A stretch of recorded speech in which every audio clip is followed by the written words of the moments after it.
And here we go. Welcome in to another edition of Bucky and BK. Today is Thursday, April 9th, 2026. And we've got a ton to get to on a Buck Off Thursday edition of the program. The Masters are underway. We are one day away from Texas taking on Texas A&M in College Station. We will preview the Lone Star Showdown in baseball with Alex Miller, who covers Texas A&M for the Bryan College Station Eagle. We've got some updates on SEC Media Days. We now know what day the Longhorns will be represented in Tampa, Florida this summer. We got some MLB, we got some NFL, some NBA conversation, a little transfer portal news and college basketball, and the latest on the Mike Vrabel, Diana Rossini situation. The salacious details continue to emerge. Got a lot to talk about on a Thursday show. Appreciate y'all spending some of your Thursday with us. The Buck is back, my man. It's great to have you back. How are you today? It's good to be back, and it's going to be an okay day here for a while. Then this evening it'll start to cloudy up a little bit, folks. Central Texas needs the rain. You're going to get it here in the next 48 hours or so, which is a good thing. But the temperatures will be just fine. You can handle it. I can't because it'll be way too cold for me. You know what I mean? For BK, it'll be just fantastic. 80s, 70s, way too cold for the Buck. Buck needs to be in the 90s. Let's go. What are we waiting for here? But the rain is coming, man. Rain is coming. I feel great. I was up at Fredericksburg yesterday. Saw the people at Boot Ranch. Spent some time with folks up there, and I always like going to Fredericksburg. I don't like the drive. Once again, for some reason the grapes get me. On the way back yesterday, I swear I could smell the grapes, and I was starting to fade out again. And I know they're not all alcohol grape, but there's something about the grapes that make me woozy. Maybe it's too many years of being around John Malkovich and all the wine drinking, but I don't know. It's just something about that drive down that stretch, that 290 stretch there. I did not go off the road. You know, there's been occasions there, but most of those times is when I was going, coming from like Big Bend, and that was like the home stretch seemingly, 290 in that area in Fredericksburg. But yesterday, didn't drive off the road, didn't hit it, none of that stuff happened. So it was all good. It's all good. It was a beautiful day. Absolutely gorgeous day yesterday. Stay on the road, Tiger. Yeah, Tiger was staying on the road, didn't run into any grapes. Saw the Altstadt building there. Man, that place, every time I go, there's like a new brewery being built out there. And they're not the old ones. They're not new ones popping up out in that area. I think Fredericksburg's about to have a brand new hotel, like a big time hotel before you enter the city. But a lot of nice restaurants, a lot of nice places, not a lot of, they got their fast food places, but they really have some really nice places to eat in Fredericksburg. I didn't realize it got to be, like that so quick. I mean, and they are doing a great job in Fredericksburg. Yeah, there's a lot going on. That place is growing just like everywhere else seemingly around Central Texas. Yeah, that's good. Glad you had a good trip. Good day on the course. I shot in the 90s there. Okay. And for me, these kind of courses like this in Lost Pines that are long and different, greens are lightning fast there. It was good. I didn't see the former President Bush there. I didn't see him there. I generally get to have his locker when he's not around. So, but I did a quick change in the car. Oh, you didn't use it's one of those places. It's one of those places they don't like to see you open up the back of your gate and change your shoes. They rather for you to come inside and not be doing things in the parking lot. It's one of those kind of places. It's amazing. It's an amazing place. If you've never had a chance to go to Boot Ranch, it's unbelievable. Hey, a lot of people dream of shooting their age, so congrats to you for shooting your age, my friend. Don't I wish I was a bit higher than that. You're not in the 90s yet. I was, as long as I don't shoot 100 anymore, I'm good. I started out really fast, and then I tired out because I slept on a bed that was like sleeping on the floor. I miss my bed, definitely. Good day to the soldiers at Fort Hood, Texas, the soldiers in the state of Texas, and all those that fight for us each and every day. Thank you so much for what you do. We appreciate what you do. We appreciate your family sharing you with all of us. And do be safe out there. Everybody, keep your head on a swivel, please.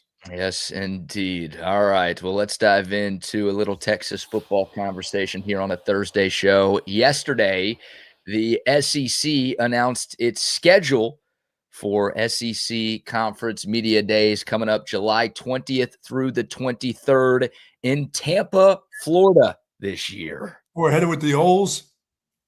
Headed with the olds. Yeah, they've been moving this event around. It's kind of turned into the NFL draft where they've put it in a different spot every year. And last year it was in Atlanta. 2 years ago, in the Longhorns' first season in the SEC, they had it in Dallas, which was nice for all of us and everybody who Yes. covers Texas. But this year we're going to Tampa, Florida. And it's a 4-day event. The Longhorns will be represented on the fourth and final day. Usually a lot of folks clear out by then, but because Texas is going then, I don't know if that will be the case this year. No, And they'll hang around, brother. it's 4 teams on each of the 4 days. The other 3 teams that'll be sharing the stage with Texas on Thursday: Arkansas, Mississippi State, and LSU. Wow, that's great. About Lane Kiffin and Steve Sarkisian in the same building at the same time. No, there'll be a lot of folks, a lot of media will stick around for that.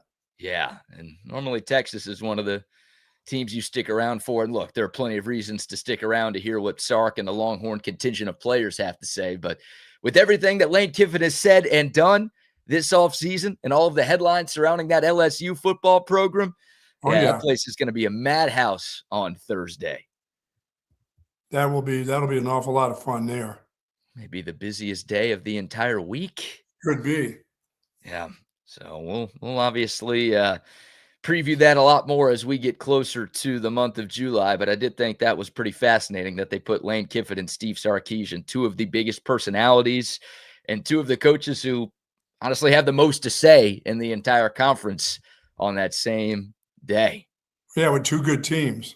With 2 good teams too. Yeah, obviously we'll find out at Media Days, the projected order of finish for this year in the SEC. Obviously, Georgia's going to be picked to finish near the top of the conference again. Alabama's an interesting team. Kalen DeBoer potentially on the hot seat going into his 3rd season, despite, winning a playoff game last year in year 2. What will Oklahoma be under Burnt Vegetables? What will Texas A&M be? Is this the year they could finally make it to a conference championship game? Obviously, they did sneak into the CFP last season, despite that loss to Texas. There's obviously a lot to be paying attention to, and I'm very curious to see how the press around this conference decide to vote. I guess I'll ask you right now on April 9th. I know we've got a long way to go, but if I asked you to pick the team that you think is going to win the Southeastern Conference here in 2026, who would you vote for first place? Texas, and then LSU. Really? Yeah. I think LSU is going to be pretty good. It's going to be hard for them to be bad. I believe. It's going to be hard for them to be bad. Even though, it's not always, it doesn't always work out that first year, buying yourself a really good team. They got the talent that they have. Hell, they got like 8 quarterbacks. I mean, I don't know how you can be bad. They did go out. Well, you only play 1 quarterback. So I know. Still trying to figure out why they spent all that money on 3 quarterbacks out of the portal, including Sam Leavitt, who was the top-ranked QB, and I think the guy who maybe got more money than any other player in the transfer portal this offseason. Obviously, Texas saw Sam Leavitt in the playoff at Arizona State 2 years ago, and Texas and LSU will play in Baton Rouge later in the year. But yeah, Lane Kiffin, the biggest coaching hire, and LSU brought in the best portal class, not only this offseason, but some are saying in history. And I got more questions about them. I think they're going to be good. I don't think they'll be as bad as they were last year under Brian Kelly. I think that's impossible. But I don't think I'd have them in the conference title game in year 1 like you seemingly do. Yeah, I think the most interesting team, and I know it's not just SEC, but in college football will be Cignetti's team again this year, because the kid from TCU that quarterback is he was good. I really liked him. I thought he was really in control of his offense, and to get with this guy right here, who has been hammering the portal and knows what to do. This will be an interesting team to see Is it really possible for them to be a contender again? Yeah, I mean, I think you almost expect them to make the playoff, right? Wow. Like, yeah, they lost a lot, but they hit the I mean, I portal can just hard. Google that guy and know that he's going to do well. He's done well everywhere he's been, and he's done well pretty much every year that he's been a coach. So, yeah, I Google me. think, yeah, thank you, coach. They do have to play Ohio State and Michigan this year, but Hmm. they don't play anybody in the non-con, and they don't have to play Oregon. And I mean, I think there's a very good chance they're at least in the college football playoff again. I don't expect them to repeat. It's very hard to do that, but they've made the CFP 2 years in a row. It's not just a one-off flash in the pan thing. Remember, 2 years ago they You're got right. there. They lost in the first round to Notre Dame, but that's I don't think they're going anywhere. Unfortunately, I'm a little tired of the story, but Yeah, they I was going to say, oh, we get a little tired of this story. Let's get them back to where they belong. I think Ohio State's going to be picked to win the Big Ten. I think they're going to be the highest ranked preseason team out of that conference, but I think the Hoosiers will be somewhere in the top 10, don't you? Yeah, for sure. Don't you kind of have to put them there? Yes. Yeah, and the quarterback play will be important. I mean, they got great. Obviously, they got everything great play last year. Yeah. Secondary, linebackers, offense, defensive line, two running backs. No, they got play from everybody. Will they have that this year? I mean, the quarterback will be the key. I mean, the Heisman Trophy winner is going to be the number one pick in the draft. But as I said, I liked it. I liked the kid from TCU. I liked him 2 years ago. I thought he was pretty good. I mean, he got better even last year. Josh Hoover, solid player, had a solid couple of years in Fort Worth, so they'll be in the mix as well. I'm just interested that you didn't pick Georgia as one of your top 2 teams in the No, SEC. no, Why? no. Hey, drop off for Georgia this year. Sorry about that, I mean, dog fans. none of us will be sorry if that happens. I think every I know Longhorn fan is hoping and praying there's a drop off for the Dogs, but until I see it, I don't think I can predict it. I don't have the stones like you do. dogs are going to be behind Texas, LSU, and Bama. They'll be the fourth team. How's that? Whoa. Yeah, that's right. Oh my gosh. You're saying Georgia might miss the playoff this year. They're going to have some problems this season. Okay. Well, I'm less confident in that than you are. I would pick Georgia to win the SEC right now if I It's just had to. just a lot of wishful thinking on my part. Yeah, it is. But I'm wishing you're right too. I like that line of thought. I would go Georgia 1, Texas 2. I think we'll get that. We don't have Texas and Georgia in the regular season this year for the first time in the 3-year history of the Longhorns in the conference. I just feel like Texas has to play them, right? I feel like in Yes. Atlanta, it's just destined to happen. It could happen in the CFP, of course, too, but I don't think we're going to go an entire year avoiding UGA as much as Oh, we would like. just no way to avoid them, is there? No, there is a way. It's they do have that drop off that you're talking about. Yes, That's a way here to it avoid comes. them this year. Here Or it if Texas comes, has a Kirby. bad year, which we don't want that. One too many speeding tickets this year. Or they're actually going to do something now about all their players. Yeah, he Speeding? knows he's going to have a down year, so he's actually going to do something about it. Yeah, I have a hard time thinking that's going to happen. I have a better time thinking Georgia's going to have a bad year than I do Kirby Smart actually laying down the law on his players who commit all those driving violations, Gosh. Yeah, we will see. We will see. So there you go. SEC Media Day schedule has been released. I can't imagine you have any interest in going to Tampa. Only to the dog track. All right. They got one out there? They got dog tracks, I believe, out in Tampa. You and I got to I talk think to they the have a powers Tampa. that be. They have a Tampa Downs too, I believe. Now they got horses there. Could Okay. be a nice little trip. You're the horse racing expert on this show. Yeah, I already got my winner for the Kentucky Derby. So Next month? yes, I'm ready. I'm about to make you some money this Kentucky Derby. We're gonna make some cash. You've been doing some scouting on the ponies. Yes, I feel like you typically just bet numbers. You actually see a horse that you like. I see a horse that I like. All right. That's a good tease right there for a show a month down the road. Yes, I feel I got one. Make sure you're locked into the show on Kentucky Derby week so you get the Bucks expert selection. All right. Well, let's dive into some Steve Sarkisian sound as we continue the Longhorn football conversation. Sark had a post-practice press conference on Tuesday where he talked about a number of things with the Longhorn football team, but we'll open up with some of his opening comments, kind of how spring practice is going so far and what he wants to see from his team as we hit the final week and a half before Fan Day. We got 2 weeks to go, and that's part of it is exciting. Part of it gives you a little bit of, kind of like we gotta keep pushing. We gotta keep going, and that was kind of the message to the team today. It's like, we had a really good scrimmage Friday night. We had 6 practices to go. Now we have 5 after today, and we got to keep pushing to get better. And we can't settle. And I think that was something that was conveyed to the players today. I was proud of their work, but I think we can be a little better than we were today, just from an intentional standpoint of what we're trying to get accomplished. But proud of our guys. They're working hard. Everybody's doing their thing the way we want them to do it. But I want more. And I think that's the part of being a coach is demanding more and pushing for more, and getting the guys to respond to that. Yeah, this last 5 days is the hard push. If you're having if as a player or as a coach, I mean, what you're looking for.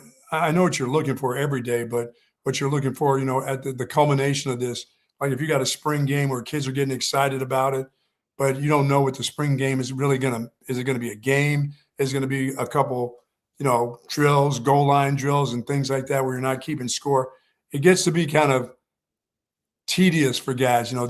Those dudes are ready to get spring over with. They went spring break, they come back. Now they got 2 weeks of practice and they're like, damn, it's almost summertime. It's almost time to get rid of the books and everything else. And I can go chill. Yeah. But college football there's not a long chilling period these days. You get a week off or so. Now you got to get right back to the weights. You got to get right back. But you do. This is a time where you actually get a chance to go home. Spring break, you generally don't go home. You go with your buddies somewhere and party. But now you'll actually go home to your families and stuff and spend a little time with them. And it won't be a long time. It's not like you get to go home for 2-3 weeks like you used to. It used to be like, get the hell away from me. I want to get away from the coaches. I want the players to get away from me. I want to go spend some time with my family. They want to spend some time with their family. It's now like you go home for a week, BK, and then you're right back to working out where the coaches can see you again, where the strength and conditioning coach can see you. You don't ever get away from anybody. That's why spring break is so scary, because you get away. Your strength and conditioning coach doesn't go on spring break with you. You just go with your buddies, and all hell can break loose there. And so you come back and you're on your ass again. They're just dogging you. And now they want you to finish strong. And all you want to do is finish. Whether you finish strong or not, you just want to finish and get out of there. It's ready to be done. You're welcome. Because some of them are student athletes. Let's not forget that part. I'm going to forget that part. What? You got to finish. You got to school. You want to move on to your next year. You want to pass some things or have somebody go get the work done for you to pass. A lot of thinking involved in how you're going to get through this phase of it, They're professional athletes who have to go to school. Okay.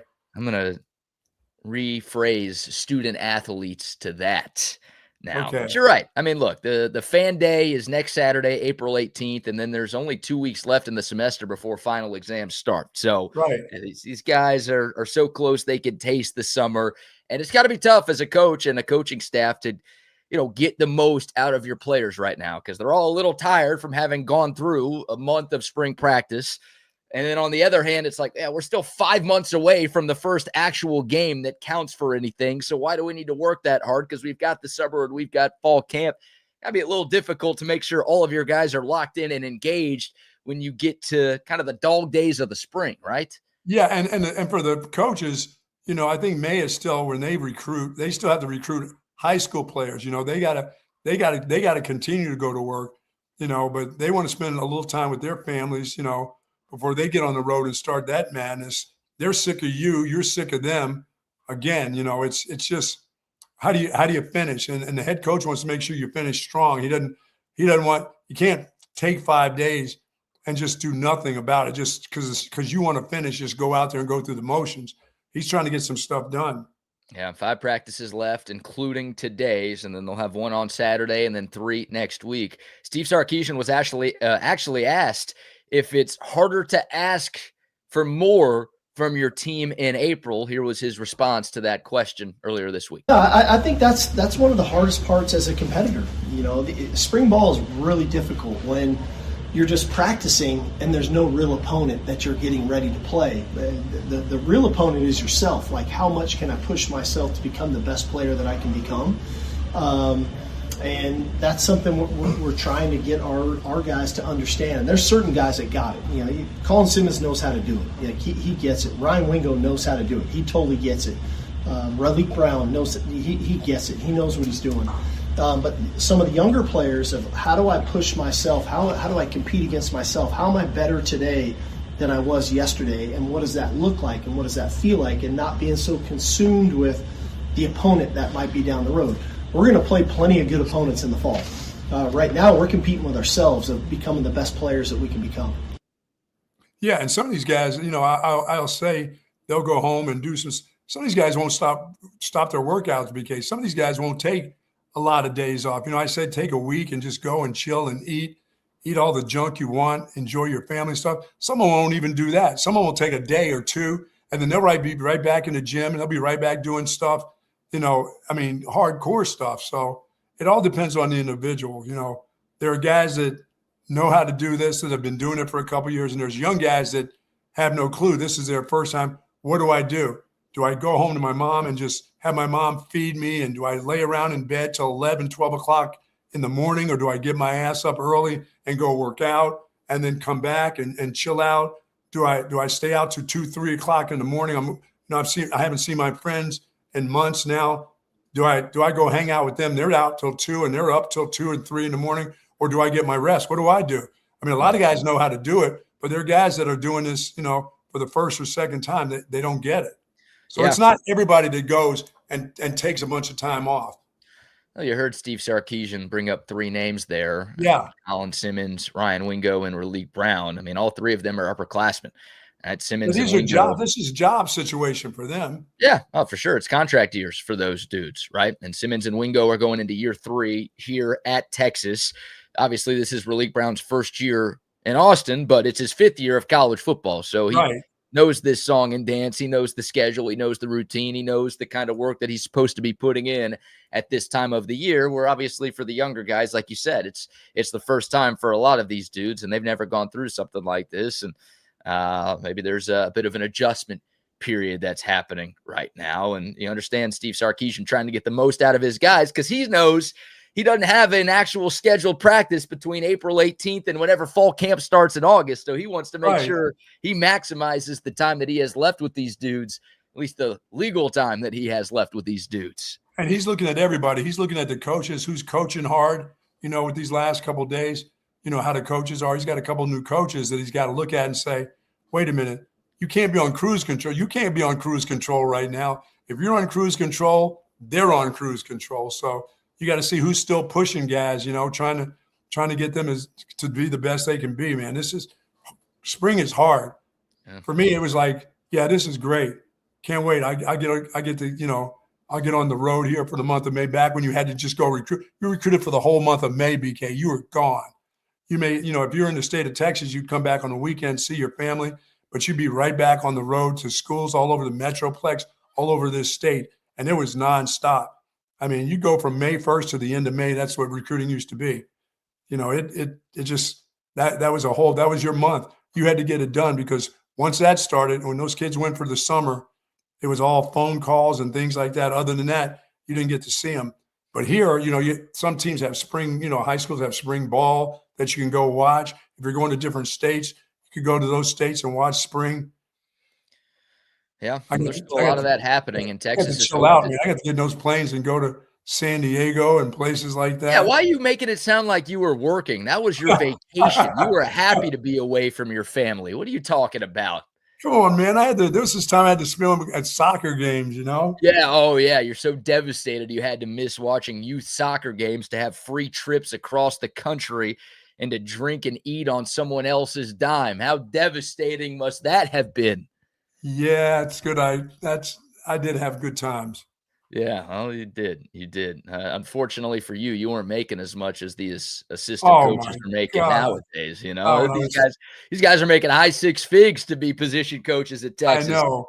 I was at stinking Boston College, staying at hotels where you had to push the dresser against the door, to keep the money, eating chips and pretzels instead of like real dinners at BC. Got to Texas, maybe it was cash only. It was great. They may still be doing that at BC. Who knows? Oh, it could be. I doubt it. That's right. I did have one of those big old packed cell phones like the Rat Patrol, the big long ones Uh, back in the day. That was a long time ago. Can you imagine that? Walking around a high school with one of those, big packed cell. I mean, this is what we had. We had those things that took forever to get them all juiced up, stick them in the corner. They take up all the electricity in the room. I mean, my God. Oh, that's epic. All right, we'll get back into the Longhorn football conversation a little later.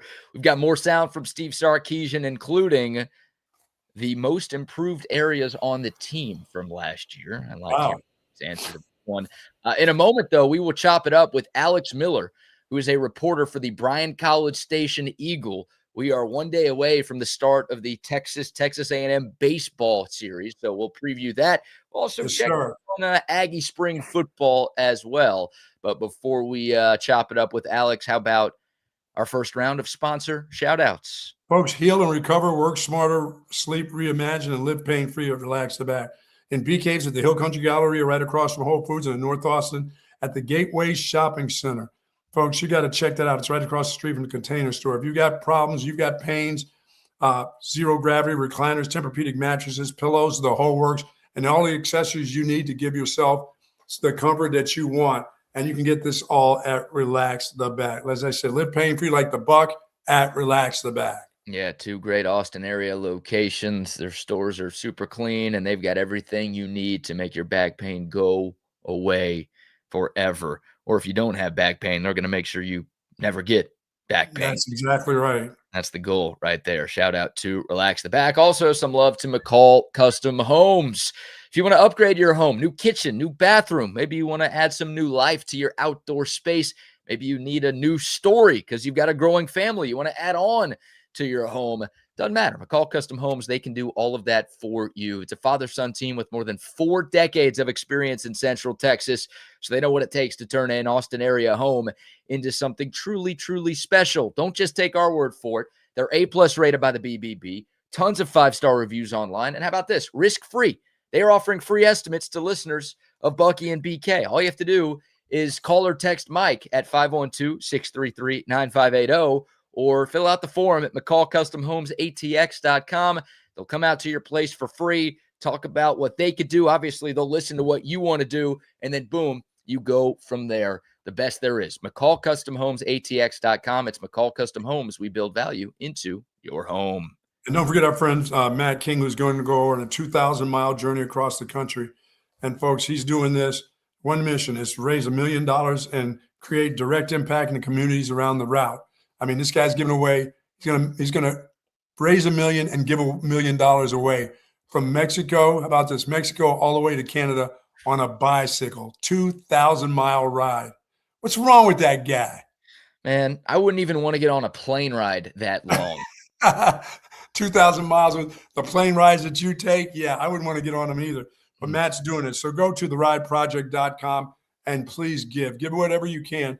He's going to take that money, and he's not going to take that money. He's going to take that money and give it back to the communities along the route. 2,000 mile. TheRideProject.com, folks. Yeah, an amazing cause from an amazing guy, TheRideProject.com. And a quick shout out to Waterloo Printing and Graphics. We're going to have some Buck Off hats coming soon. And all of our merch is always made by Adam and his great team at Waterloo Printing and Graphics. Adam's a great dude, big Longhorn fan, big listener of the show. And if you have a business that needs merch, hats, shirts, koozies, signs, stickers, posters, you name it, he can get it for you. Based right here in South Austin. Quick turnaround time, great customer service. All you have to do is call or text him at 512-300-9641, or you could shoot him a DM on Instagram at Waterloo Printing. All righty. I see him in the waiting room. We are one day away from the Lone Star Showdown on the Diamond, Texas and Texas A&M in College Station.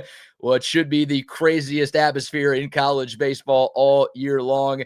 And we are joined now by Alex Miller, who covers Aggie baseball and football and more for the Bryan College Station Eagle. Alex, thanks for the time, man. How are you? I'm doing well. Thanks for having me on, guys. I appreciate it. Well, Alex, tell us about Aggie baseball right now. Are they? Where would you say they are in this process? I know it's not. You haven't reached that crescendo yet. Nobody should be at that crescendo yet.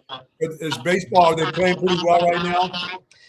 They are, and they're definitely a work in progress. I would say this: the hitting has been elite. A&M, if you look at their metrics, batting average is up, runs scored is up. Home runs, they've got 3 guys that can really knock it out of the park at any time. When you look at that top 3 of the order with Gavin Grahovac, Caden Sorrell, and then Chris Hakopian.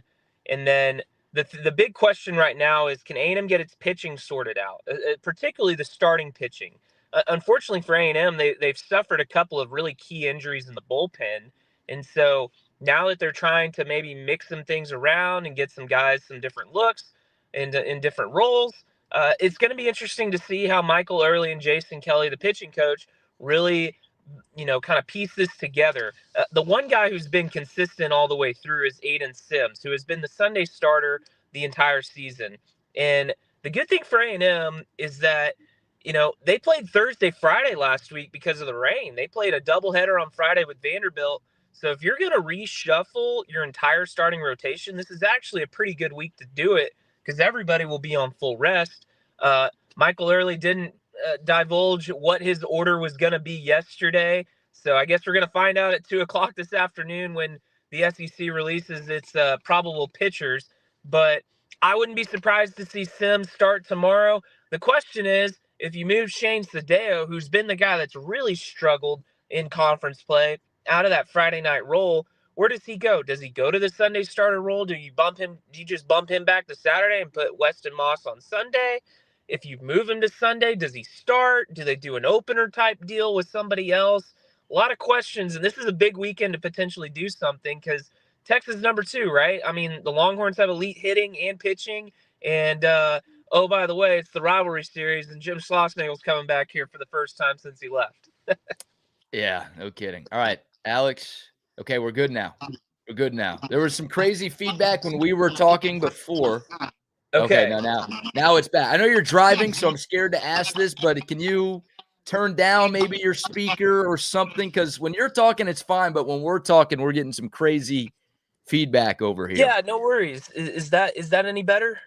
Okay, let's try talking, testing. Yeah, it's good. It's good now. All right. Yep. Okay. Now we're good. I talk loud naturally, so I'll try and keep it down a little. I appreciate it. It's not I'm you when you're parked.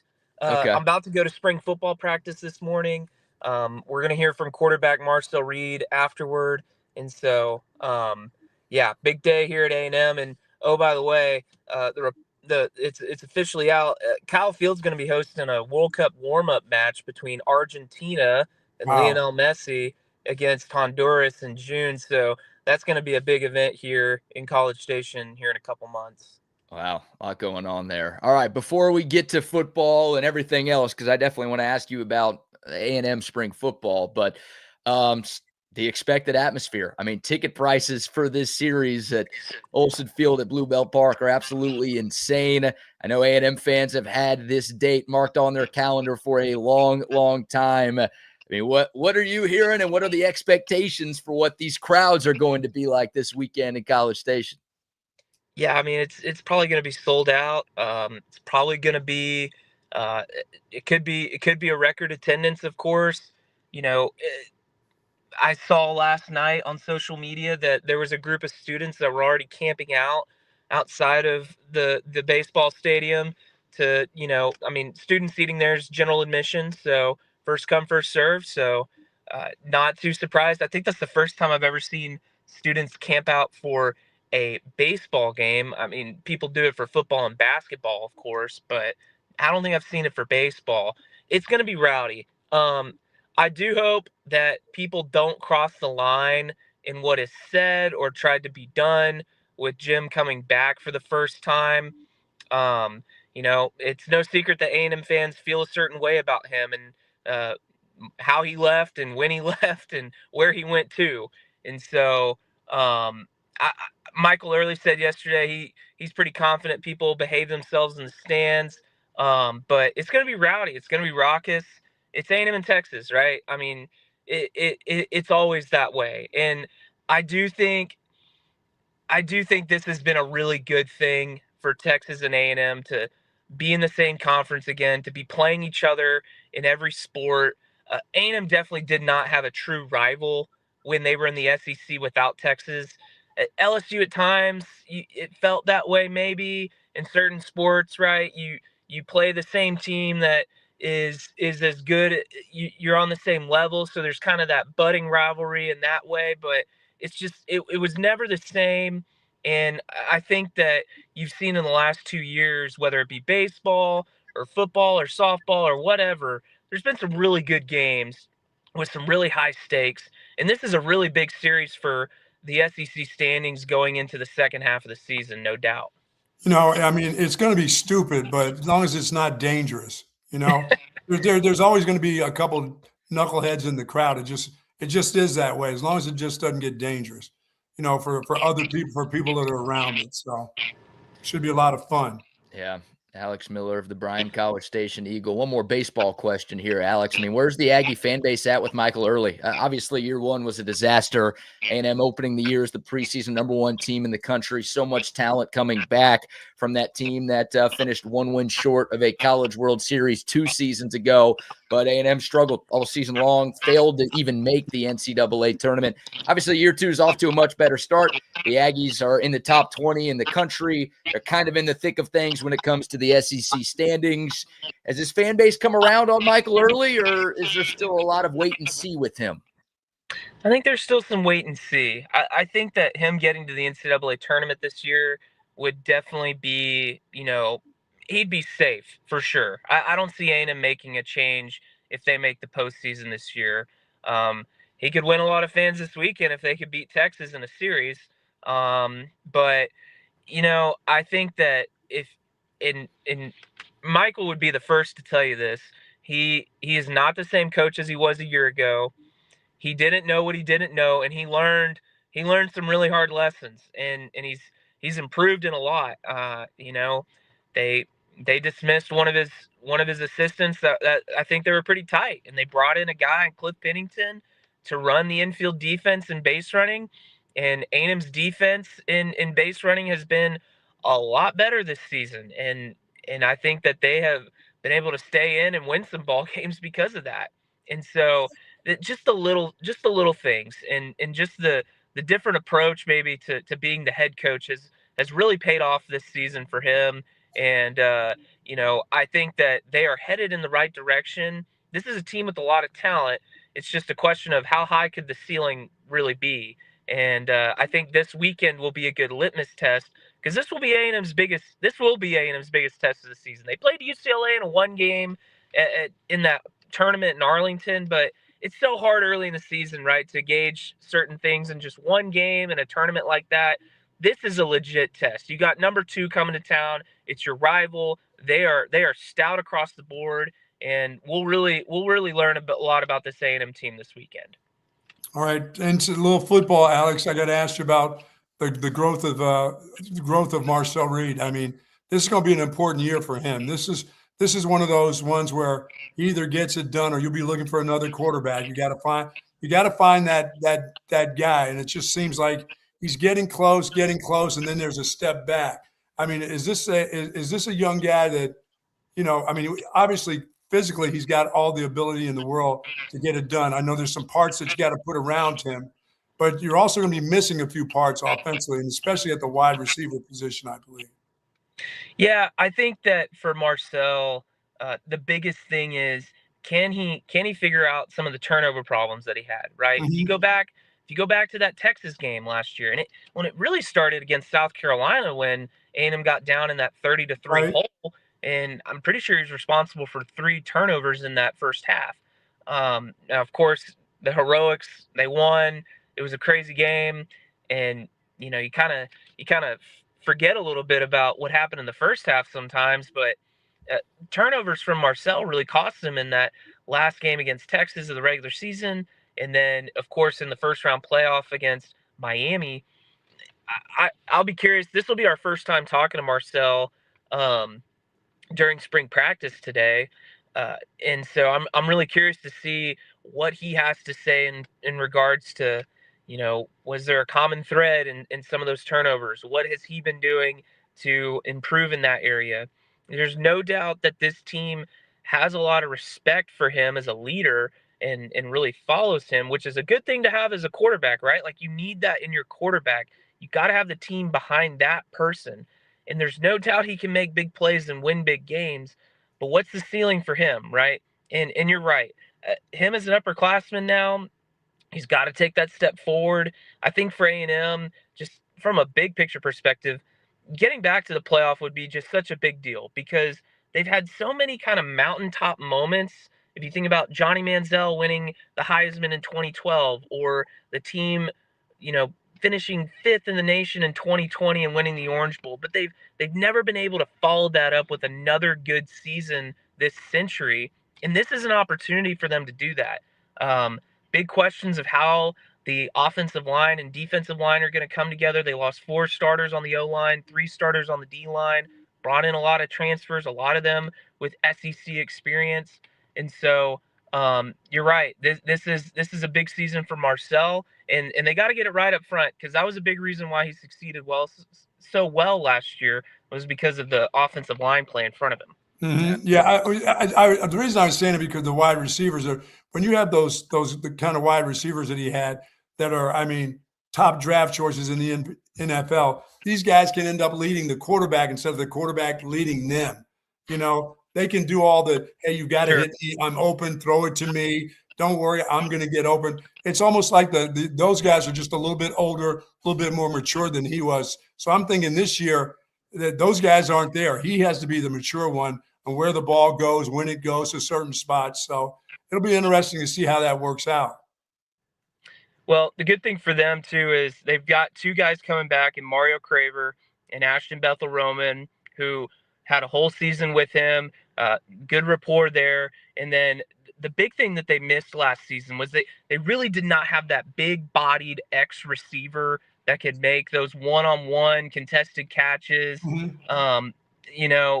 And so they brought in a guy from Alabama, Isaiah Horton, and this kind of all unraveled as Cam Coleman was making his decision. A&M, of course, was definitely recruiting him and definitely wanted him, as anybody with a brain would want Cam Coleman. The dude is a freak athlete and going to be a really good player this year. But A&M got a good guy, I think, in Isaiah Horton, who has rapport with Marcel Reed. They were friends growing up. They're both from Nashville. They played 7-on-7 together all through middle and high school. And so they're really hoping that Isaiah Horton can be a little bit maybe that missing piece that they didn't have in the offense last season. Alex, we know you got a boogie. Thanks so much for your time today and doing this interview in your car. Appreciate the time, and hopefully we get the chance to chop it up sometime down the road. Yeah, thanks guys. I appreciate it. Thank you, buddy. All right, there he goes. Alex Miller, the Bryant College Station Eagle, joining us to talk A&M baseball and a little Aggie spring football as well, Buck. I'm just a little Aggie myself. That. I didn't. Should I have given him the gig him? I should have given it. I don't know. You sounded pretty harsh on Marcel Reed there. I figured you as a diehard Aggie fan would be like, "Oh, Marcel Reed's amazing. He's a stud. He's better than Arch Manning." I'm hard on him because I think he needs to be more of the leader on that team. He keeps playing like a young guy. Like he's still like a sophomore or a freshman in college. He should be. He's had too much. He's had enough success, BK, and what he's done on the field, that he needs to have, I think, more leadership of what's going on. But once again, dude, when you have, when you got a receiver, that Concepcion kid and all that stuff, and you got guys from different schools coming, how bad they want to talk to you and tell you where to throw the ball. Here's what you need to do. I'll be open no matter what. I'm going to be open. He threw a couple passes that are like, dude, did somebody talk you into that throw, or are you just that bad? Like I said, they're still in the process of looking for that quarterback. I don't think he's that guy. Yeah, well, I'm fascinated to see. I mean, it'll be year 3 for Marcel Reed as the starter Yeah. in College Station, year 4 for him with the program. And look, did a lot of really good things last season. I mean, A&M did make it to the college football Yes, playoff, they but did. their last 2 games, their 2 biggest games of the year, obviously on Black Friday against Texas and Austin, he was not good. And then in the college football playoff, that loss to Miami, his team scored 3 points. Like, he was not good at all.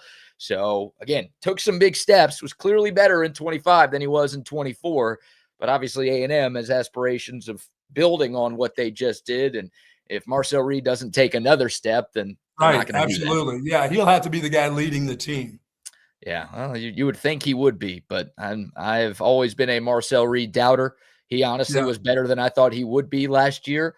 I think he definitely took advantage of a pretty weak schedule that Texas A&M got in conference Mhm. play, and well, they don't really have that this year. I mean, it's not quite murderer's row for A&M, but last year Texas was by far and away the toughest team that they had to play, and we all know how that game went. I mean, this year A&M's got to play in Baton Rouge. They have to play in Tuscaloosa. They've got to play in Norman. They've got to play in Columbia against Missouri.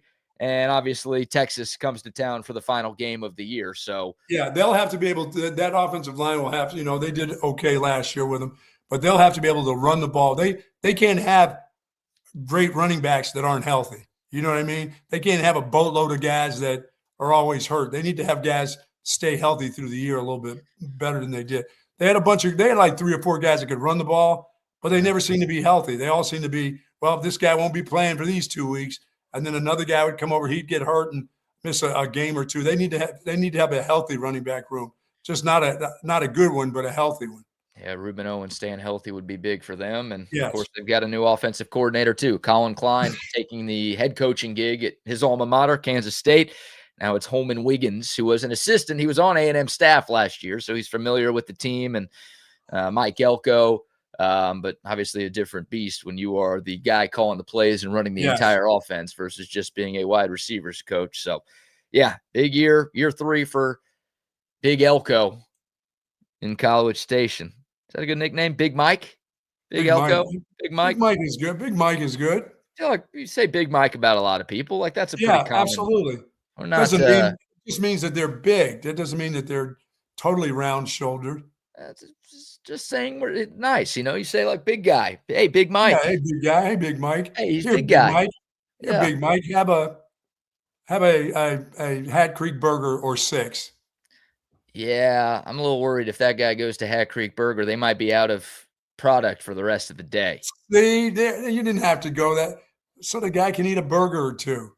Don't forget, it says grind. That is the Aggie football slogan. Yes. Stands for gravy, rolls, ice cream. Can't remember what the N is. And then donuts. That is grind. Oh my Texas goodness. A&M football. Yeah, get ready for that. All right, we'll take your thoughts. Good conversation there with Alex. Obviously, a huge series. We'll preview it more tomorrow. Evan Veith from Inside Texas is going to join the show. We'll talk about Texas and Texas A&M more from a Longhorn lens. We'll let you hear more sound from Steve Sarkisian here in a moment, including the 2 most improved areas of his Texas football team. But before we go any further, Buck, how about another round of sponsor shout-outs? Our good friends over at Sue Patrick since 1975, the incredible selection of Texas Longhorn apparel. And I had it on yesterday up there, of course, in Fredericksburg, wearing my cap. I love the stuff that they have. They have all the accessories. They got tons of Texas-themed items, books, the whole works. Like I said, a whole variety of men's and women's clothing in all sizes. And they got some great stuff. Sue Patrick offers free shipping on online orders, $59 or more, free curbside pickup. And, folks, there's plenty of parking space. Want to get those tees for the springtime, head on over to Sue Patrick right now. You will not have to go 2 or 3 blocks to find a parking spot for sure. 5222 Burnett Road. Jellycat headquarters. For more information, please go to SuePatrick.com. Yes, indeed. Love our friends at Sue Patrick. Both 50 of us. years, 50 years of service. Yes, indeed. Both of us rocking Sue Patrick lids this morning. Also love our friends at CentexTickets.com. Hey, the Lone Star Showdown might be a sellout, but guess what? There are still tickets available at CentexTickets.com. So if you want to be a part of what should be one of the craziest atmospheres college baseball has ever seen, You can get your tickets at centextickets.com. And I know they're not cheap. Well, how about a 10% off discount code? All you have to do is type in Centex10 at checkout. You're going to get 10% off of any ticket purchase. Of course, if you don't want to deal with the crazies in College Station, you just want to catch a game here. Austin FC, they got you. Texas baseball, Longhorn softball, they've got you. Texas Stars hockey, any sporting event, any concert, comedy show, Broadway show, festival, anything happening here in Central Texas, only one place you need to go to find your seats. That is centextickets.com. We're having a preliminary World Cup game there. That place will be packed. Yeah, that was announced, I think, yesterday that Kyle Field will be hosting a practice match ahead of the 2026 World Cup, which obviously gets going here in a couple of months. Man. So, yeah, good decision by FIFA, because that's going to sell out, especially because Argentina's there. Like, everyone's going to want to see Messi. 100,000 seats at Kyle Field. That's going to be awesome. Yeah, that'd be great. But that's to be a costly ticket. I wonder if DKR at Texas Memorial Stadium got a look for that. They probably said nah. They probably said no. You're not playing on this. You're not playing on these sacred grounds here in Austin. I wouldn't be surprised if that exact thing happened. Which disappointing. Although, because it's not natural grass, maybe that was why they didn't want. Well, I don't think they can play. I think they have to have a natural grass field. That's probably what it was. They probably didn't even ask. But you're right. I know at times Texas is like, whoa. Hey, Lake Travis and Westlake, we know y'all used to play here, but like, no, we're not doing it. Yeah, they have to have a natural grass field. I think even up in Jerry's world, they're going to have to roll in grass for that event, just for that event. That makes sense. You know, Jerry's not turning down that money. No, there's no chance. Not happening there. All right, a little more sound from Steve Sarkisian. We're going to have some special guests joining us at the top of the hour, but let's dive into a little more Texas football chatter here. Steve Sarkisian earlier this week was asked about the two most improved areas on his team from last year to this year. Here's what he said. I definitely think from an offensive perspective, our ability to create explosive plays is showing up. We've got real playmakers that know how to make people miss in the open field. We've got guys that can make plays on the ball. We got versatile players that can do multiple things that challenge the defense that way. So that's been very encouraging for me, and the guys are learning it and getting themselves there. I'd say that on the flip side of that, defensively, we're playing the ball really well defensively. We've gotten better from week one now in where we are in spring ball. Our middle field safeties are breaking on the ball. They're making plays on the ball down the field. Our corners are making plays on the ball, whether that's Cade Phillips, Samari. Jelani had a great interception today. So that's encouraging too, because our ability to go get the football is going to be important for us. Yeah, explosive plays, not explosive players. They got a lot of explosive players that need to make explosive plays, and that's good to hear. They're having some explosive plays. They need to get that done. Yeah, I don't think they had a lot of explosive players last year. Like, Ryan Wingo was obviously an explosive player, and he made a lot of explosive plays. But look, DeAndre Moore, solid receiver. I wouldn't use the word explosive to describe him. Not at all. Judas Livingston, solid player. I wouldn't use the word explosive to describe him. I never will. Yeah, Trey Wisner, CJ Baxter, like those guys just weren't explosive. They didn't have home run ability a season ago. So it was really one guy who had the ability to turn nothing into something and kind of take the top off of a defense a little bit. And then you look at this year's team. Obviously, that one guy, Ryan Wingo, is back. You add Cam Coleman, who we know can do that.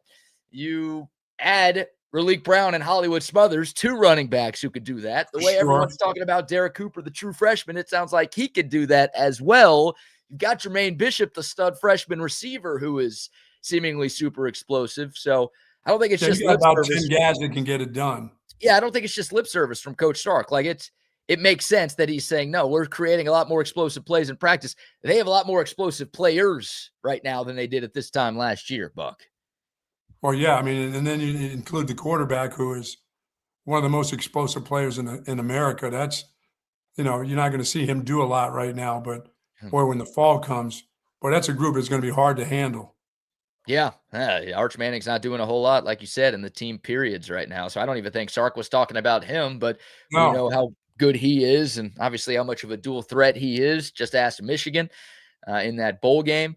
So that's great to hear. And then obviously defensively, talking about takeaways, look, that's been a strength. I mean, it's clearly a point of emphasis for Steve Sarkisian is getting a bunch of takeaways. But I think Sark wants more. Like 2 years ago, Texas had 22 interceptions. Last year, the Longhorns had 16, which is not a low number. It's not a bad number by any stretch. No.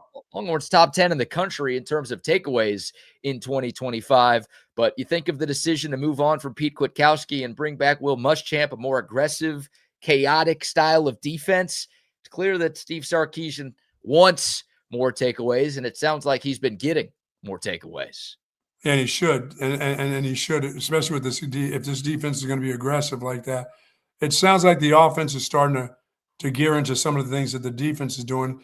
And plus, these guys on defense, BK, a new system. You know, they want to do all the things the right way.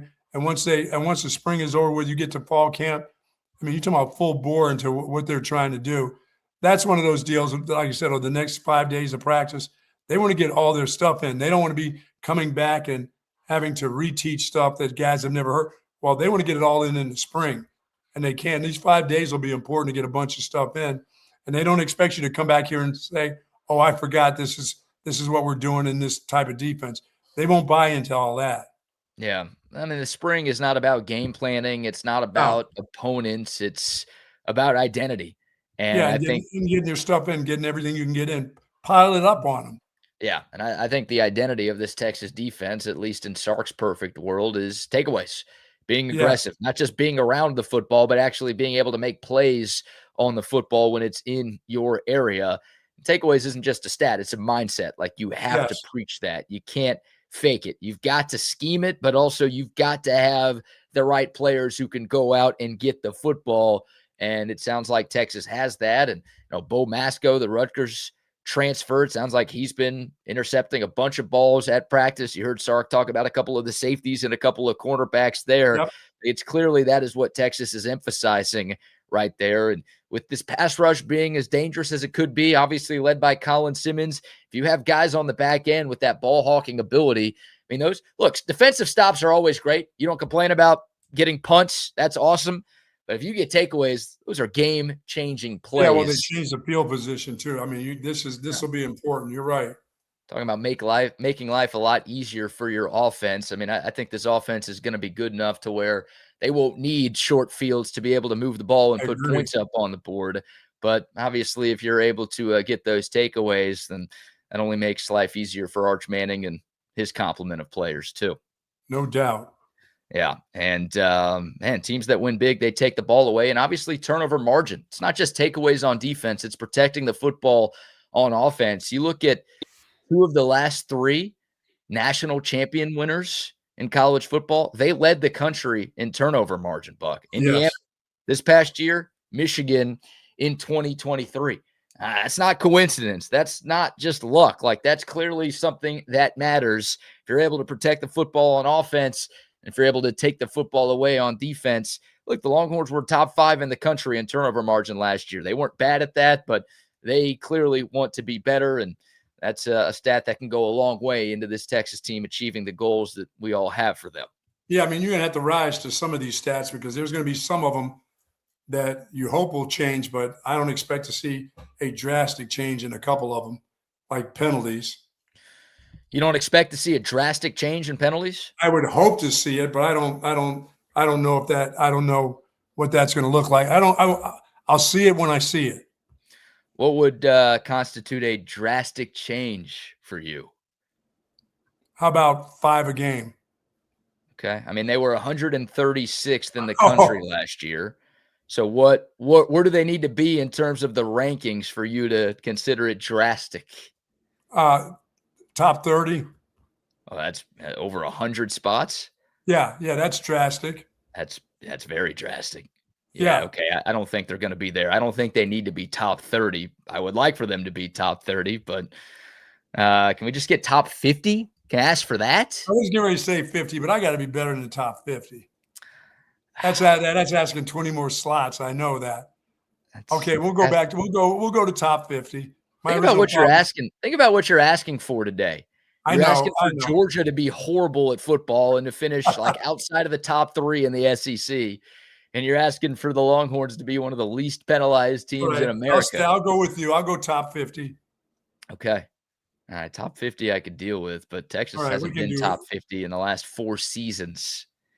We'll be able to deal with that until about game 6 when we'll be so mad about that. What? That's all we are? Well, the offensive line, I mean, the hope is, look, that's where the majority of penalties came from in 2025. The hope is that they're a lot better. I mean, Melvin Siani did not commit a lot of penalties at Wake Forest. Your transfer right tackle, Lawrence Seymour, I think only had 1 penalty at Western Kentucky. Your transfer at left guard, who's projected to start there. Right. DJ Campbell's gone. Solid player, but that guy seemingly was good for a flag or 2 a game. So if the offensive line can control their penalties, then that's true. If they can give you 3 or 4 less penalties, that's a big deal. That would be a big deal too. And then Warren Roberson on special teams is that's number 24 for those of you who don't know the names. The refs don't say the names because you will know the number. I kind of wish the refs did call out Warren Roberson by name. It's like maybe that would make him stop holding or blocking in the back on every single punt return, and maybe actually getting called out by his full government name instead of just a jersey number would inspire a little bit of a change. But to this point, that hasn't happened. I don't think that'll ever happen right there. So we'll let you hear more sound from Steve Sarkisian as we get into hour 2. We'll talk some Masters as well. We've got some NFL conversation to dive into, but we have some very, very special guests joining us right now. Buck, you and I have talked about our relationship with St. Jude a lot over the past couple of years of working together. I know St. Jude Children's Research Hospital is a cause that is very near and dear to your heart, something that you have been supporting for a very long time. You and I last fall had the opportunity to be a part of the walk. You were actually an MC of that event with the great Bob Pickett. And some exciting news. The walk will happen again this year. And joining us now to talk about some details of the walk and everything going on with St. Jude, we've got Carly and we've got Jana. Ladies, it's great to see y'all again. Thanks so much for joining us. How are you? Thanks for having us, BK. Bucky, great to see you again. Good to see off you guys. Stage. Everything is good. How are you guys? You guys been working hard? I know you've been working hard each and every day, trying to do all the things that you do for St. Jude's, but to get this walk together again, boy, what an event last year, and hopefully it'll be as big or bigger than it was even last year. Yeah. That's the goal. Jana, I mean, she can attest as the event chair how much work that this committee puts into making this event as amazing for the city of Austin. Yeah, we've been working hard for, it feels like several months now. But yeah, excited to see everyone again in September. Hopefully we'll get to see BK and Bucky again. But yeah. Yeah, well, we'd love some details, Jana. I know y'all work hard behind the scenes 24/7, 365, but date, location, and registration is now open. So would love some information on how folks can sign up to be a part of this year. Yeah, registration is open. Carly, you'll have to help me with the link, but I think it's just St. Jude/Walk Austin. Don't forget the .org, Jana. You can't stjude.org/Walk Austin. Yes. Our event date this year is September 26th. It'll be at Pop Stroke in North Austin. That's where it was last year as well. So trying to keep it consistent for folks that come year after year. And if you want to sign up your team, again, you can use that link that we just talked about. You can also sign up as an individual. And you can donate just straight to the event there. If that's all that if you want to just donate, you can do that as well. Please feel free to reach out to us directly if you want to volunteer or be a part of the event in a bigger way. Yeah. Last year you had so many unbelievable volunteers out there. I mean, they were, and the young people that were involved, I was so impressed by, high schoolers that were doing things, drum lines, people getting up on, during the football season when they could be asleep on a Saturday morning, they were there at 6:30, 6 o'clock in the morning, getting it done. It's hard to get a bunch of teenagers to do something, but those young kids were so dedicated to being out there. They had a great time. It was a lively atmosphere out there. And I still just was amazed to see. I mean, obviously I'm a grandfather, so I'm around a bunch of young kids, but teenagers, when a teenager has a Saturday off to themselves, I'm thinking they're not getting up here. They're not coming here at 6:30 anymore. They were all there. It was great. It was great to see. They were there. They were rehearsing their drumline. I have to give a huge shout out to Cedar Park Drumline. That crew was amazing. Yes. I hope that they come back. I hope that they're watching this right now. Yes. Wink, wink. But it really is like, it's one of the most special days of the year, not to sound biased or anything, but there's just something magical about seeing the support that's coming around these patients and their families who have gone through a really hard and tiring journey. And then to be able to come out that one day and make it one big party, having our DJ, having the walk, especially in that Pop Stroke area, it's very beautiful. And it's kind of like a hidden gem in Austin, I have to say. So if you haven't seen it, recommend. Yeah, come check it out on September 26th. Yes. That's it. It's the date of a Texas road game, too. So you don't have to worry about missing any tailgates or anything like that. There's no Longhorn home football game that week, which great planning by y'all. I'm sure that went definitely our choice for sure. Of course.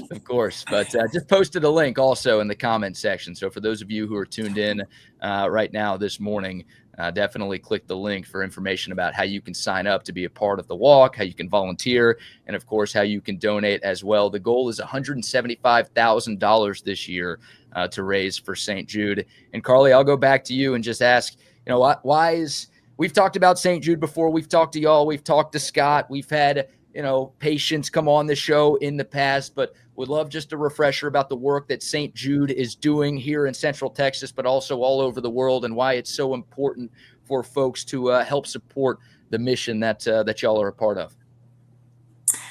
Thank you for asking that question. And it's important to support St. Jude because what St. Jude is doing is they're saving lives, and they're able to focus on the rarest, toughest cases that most places aren't able to focus on, because as they should focus on the majority. And it's amazing to have this one place that's designated to help the few so that it can help everybody in the end.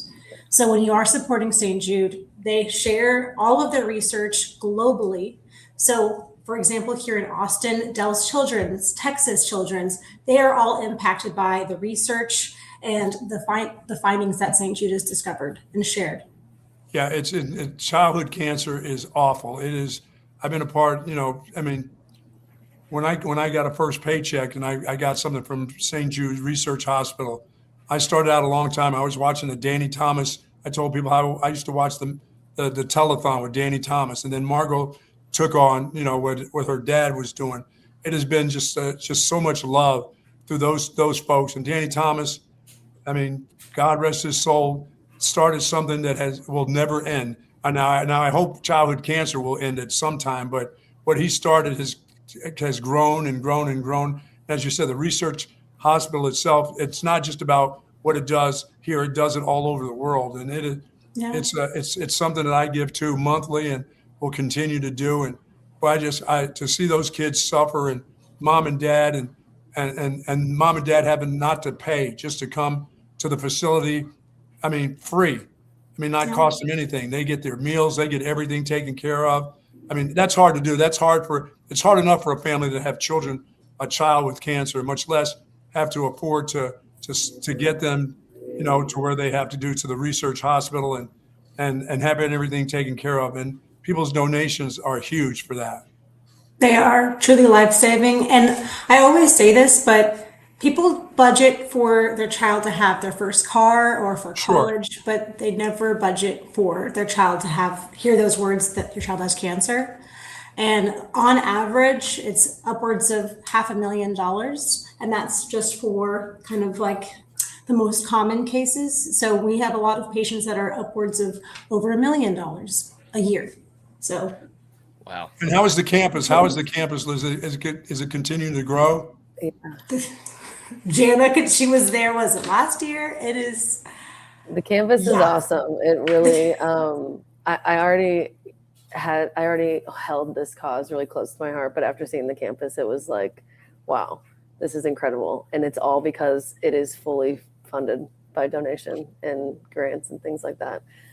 So yeah, kind of circling back to what Carly said on how people don't budget for this, every little bit counts. anything that we can do here locally in Austin with the walk, or Bucky, anything that you do monthly, everything helps, which is great. Yeah, well, the work y'all do also helps too. I mean, we can't thank y'all enough for dedicating your lives and careers to this incredible cause. And I guess my last question, Jana, I'll go back to you for this one. I mean, mention the goal in terms of money, right? $175,000 to try to raise for St. Jude here for the Austin Walk. But in terms of teams, in terms of signups, in terms of volunteers, is there a number that we can help y'all achieve? What are we looking for this September? Yeah, we hope to see around 2,000 participants out there. And I think, Carly, keep me honest, but I think we would love to see about 150 teams. That's honest. That's honest. Yeah, I try. 150 teams, 2,000 participants, and we really want to raise at least 175,000 and hopefully more. And you can sign up as when you say teams, like you can from your place of business, your Bible study. Everybody is welcome to come. You can make a team with your friends, your family, your coworkers. Anyone can be a team, or you can just be a participant and raise the money on your own. Either way is great. Now, if you sign up as a team, I say go all out. I want to see y'all making team shirts and really rep who you are. Yeah, you're saying we didn't dress up enough last year, Carl. No, y'all. Y'all had the hats. It was fantastic. Okay, Texas Sports had the hats. It was great. There we go. Well, we'll have a team again this year. We're thrilled to be a small part of it, and thank y'all again for what you do and for joining us today to talk about the walk and to talk about St. Jude. We really appreciate it, and I'm sure we'll get the chance to talk again soon as we get closer to the event. But can't thank y'all enough again for what you do and for joining us here today. Thank you, One quick thing. Right now, there is a little bit of a challenge happening in the month of April since registration just opened. Yes. So the first team captain to get 10 people on their team will win a St. Jude Stanley tumbler, 40 ounces. There you go. A little push. That's like a $5,000 value. I feel like those Stanley Cups are heck yeah. Big It's deal. a really nice cup, okay? Big deal. Everybody wants one. Yeah. Thank you, ladies, for joining us this morning. Thank you. Thanks for having us. Thank y'all. There they go, Carly and Jana, St. Jude. And again, the walk coming up on September 26th. Posted a link in the comments. So if you're watching the show, YouTube, Facebook, Twitter, Twitch, however you're tuned in right now, just click on that link. You can also just Google St. Jude Walk Austin, and it'll take you right where you need to go. And again, we had a team last year. Buck was one of the MCs of the event last year. We had a tremendous time, great turnout. Weather was fantastic. I walked. I was exhausted. I don't know how people run those 5Ks and 10K. I don't know if people run half marathons because walking that killed me. I was sore for the next 2 weeks. Yeah, but, people had their dogs. People walked with their dogs. It was great. Yeah, I mean, they had strollers. They had dogs. They had dogs in strollers. I mean, look, it's open to anybody and everybody. And obviously for a tremendous cause. And those ladies do a bunch of work. And there's so many people behind the scenes who are a big part, and obviously volunteers who. And what a great place to have the event, too. Lots of room. Yeah, last year was a great event, great spot, so much to do, and a great walking path. And again, we're fortunate to be a part of things again here in 2026, and we hope you all consider doing the same. Nice. There you go. All right, we will get back into the sports conversation in a moment. More sound from Steve Sarkisian, also some NFL news to get into. And I got to get the Bucs' thoughts on the Mike Vrabel, Diana Rossini situation. I don't know. I don't know it. I need to know it because I was out of the loop. You know, when I get out of the loop, I am out of the loop.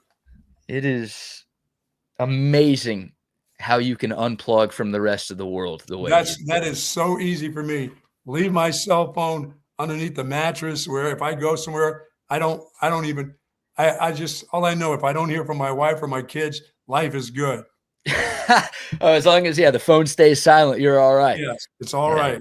Never on the internet, never on social media. It really is amazing. But before we go any further, Buck, how about another quick round of sponsor shout outs? All right. We're getting close to my first Friday out of the lentil season. So, but you know what? I'm not even waiting for Friday. I'm heading to Hat Creek Burger today.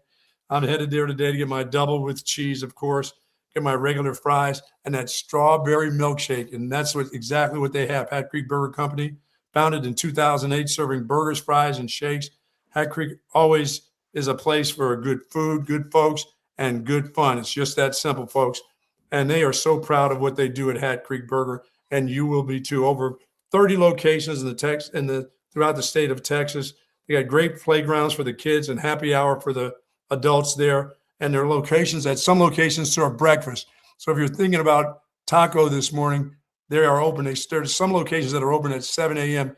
Enjoy Hat Creek Burger, whether it's dinner, lunch, happy hour, the whole works. Love the playscape at Hat Creek Burger. Burgers are delicious. More information, of course, online orders, go to hatcreekburgers.com. Yes, indeed. Love Hat Creek Burger Company and also love audiovisual consultations as well. Great sports weekend on tap with the Masters, with college baseball, with Major League Baseball, with hockey. We're getting close to the postseasons in both the NHL and the NBA. It's the perfect time to make the call to audiovisual consultations to elevate your home TV setup. Tom McKay has been hooking up Central Texas since 1988, coming up on 4 decades. That guy's old, man. Not as old as me, but he's old. He's getting old, but hey, with age comes wisdom and experience. Tom's got that. His crew has that. And again, they can elevate your home TV setup, plus surround sound speakers, whole home lighting, surveillance systems to keep you and your loved ones safe. They do it all, and they're the best in the business. All you have to do is give them a call at 512-255-8678. Find them online at avconsultations.com. Sweet.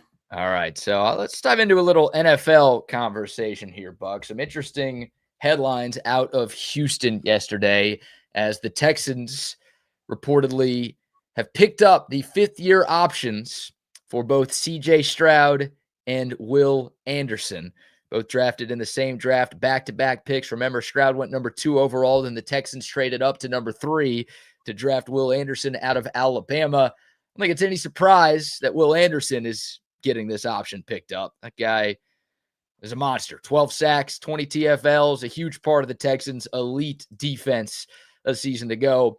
But C.J. Stroud, maybe a bit of an eyebrow raiser that the Texans decided to do this. You and I have talked a number of times about how important this 2026 season is for C.J. Stroud's long-term future in Houston. As of now, he's got 2 years left on his rookie deal this upcoming season, and then that option that just got picked up in year 5. Your thoughts on the Texans' decision to do that? Yeah, it's chancy, but they're expecting it that he can't be as bad as he was last year. You know, I mean, they're doing everything in their powers to. I mean, this guy had a phenomenal rookie season.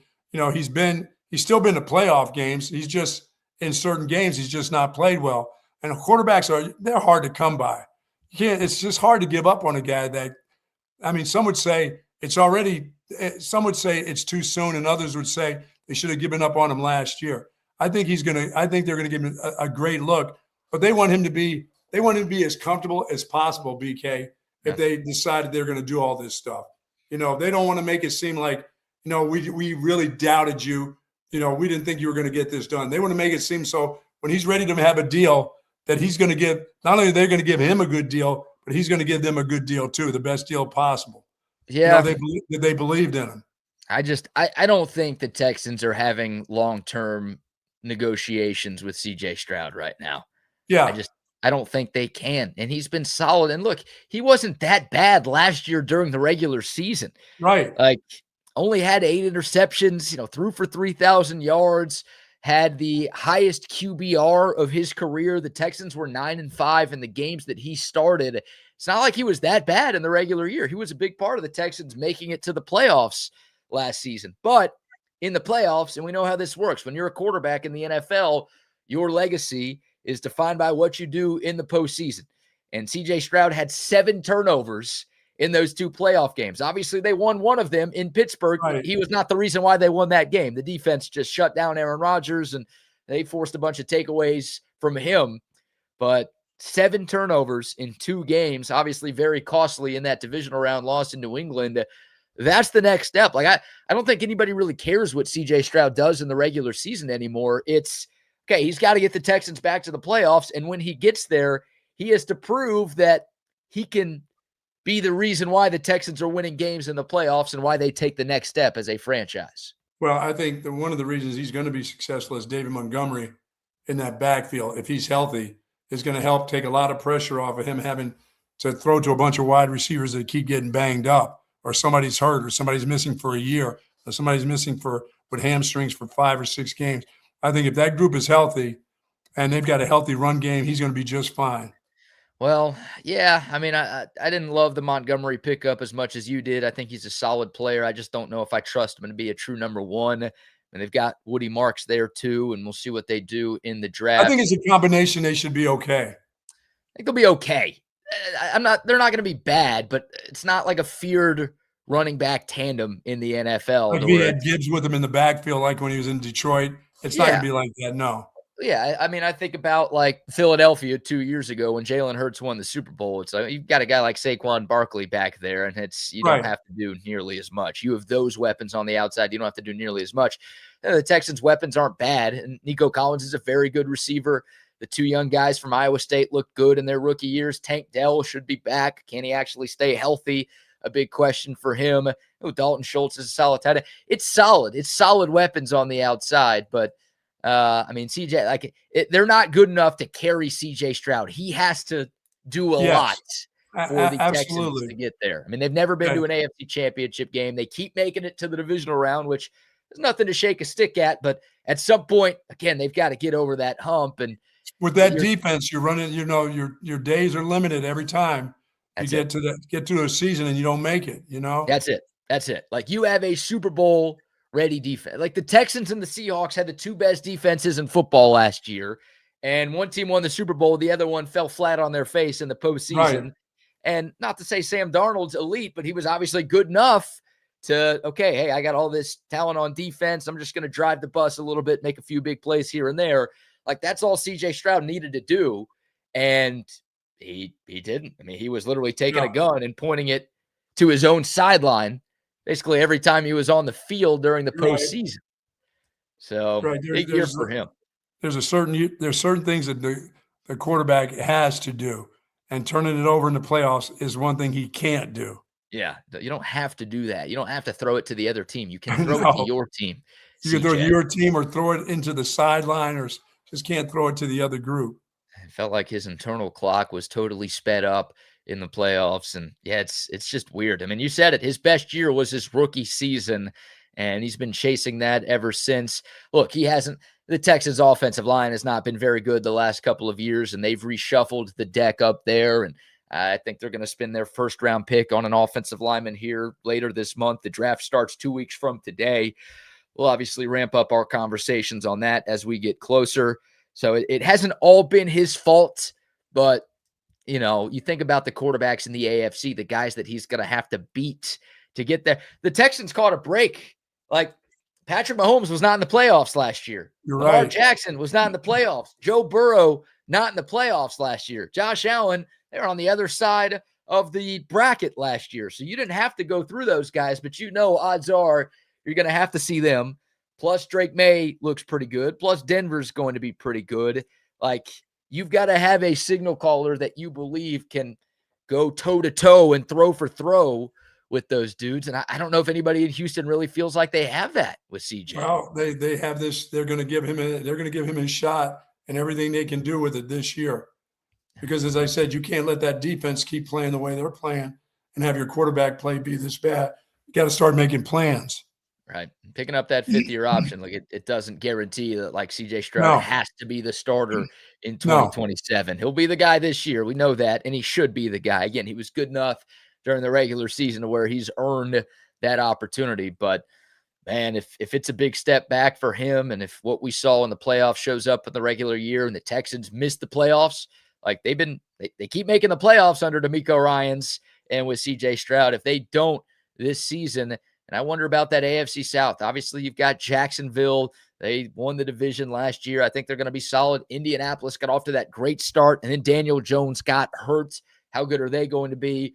I still think Tennessee sucks. Still mad at them for stealing the Oilers' old colors and whatnot. Sorry about that. But, it's the division has gotten better. The AFC is very good, and the Texans, if their defense isn't as good as it was and their offense can't figure it out, then they're going to have some major questions to answer at this time next year. Yeah, and I talk about David Montgomery. I mean, he's a guy who who in the beginning every year I say, is that guy still in the NFL? So I'm always wondering how that guy continues to make it in the NFL. So, I mean, it's not like he's a great back. And I think maybe some of why he's been so successful is the fact that Gibbs came along and Detroit has really taken a lot of pressure off of him. And it saves him, some wear and tear. But he's not a great back, but he'll be better than anything they've seen over the last 2 years with the Texans for sure. Their guys their guys get banged up. They got foot injuries. Joe Mixon's done. The young guy that they have is what he was. He was just a young player at running back. So maybe this group together and maybe the wide receiver group can stay healthy. That's key. Yeah, two years ago, Joe Mixon was very good. But last year he didn't play at all, and now he's not on the team anymore. And I think Montgomery could be an upgrade over the Woody Marks, Nick Chubb combination. Right. I mean, you were only going to get away with Nick Chubb for so long anyway. That's not – you can't make me buy into a running back when you say, I always wonder how that guy is still in the league. I know. That's not like, wow, he must be awesome. That you don't ask that question about Derrick Henry or Saquon Barkley or anybody like that. You ask it about David Montgomery. Wow, that guy has really made a nice career. How is he still doing this? And for a lot of years, too, and I keep thinking, that guy is still playing in this league. Nobody's been able to take his job from him. Even him, the fact that he lost his job. Jameer Gibbs he's sharing his job with a pretty good player.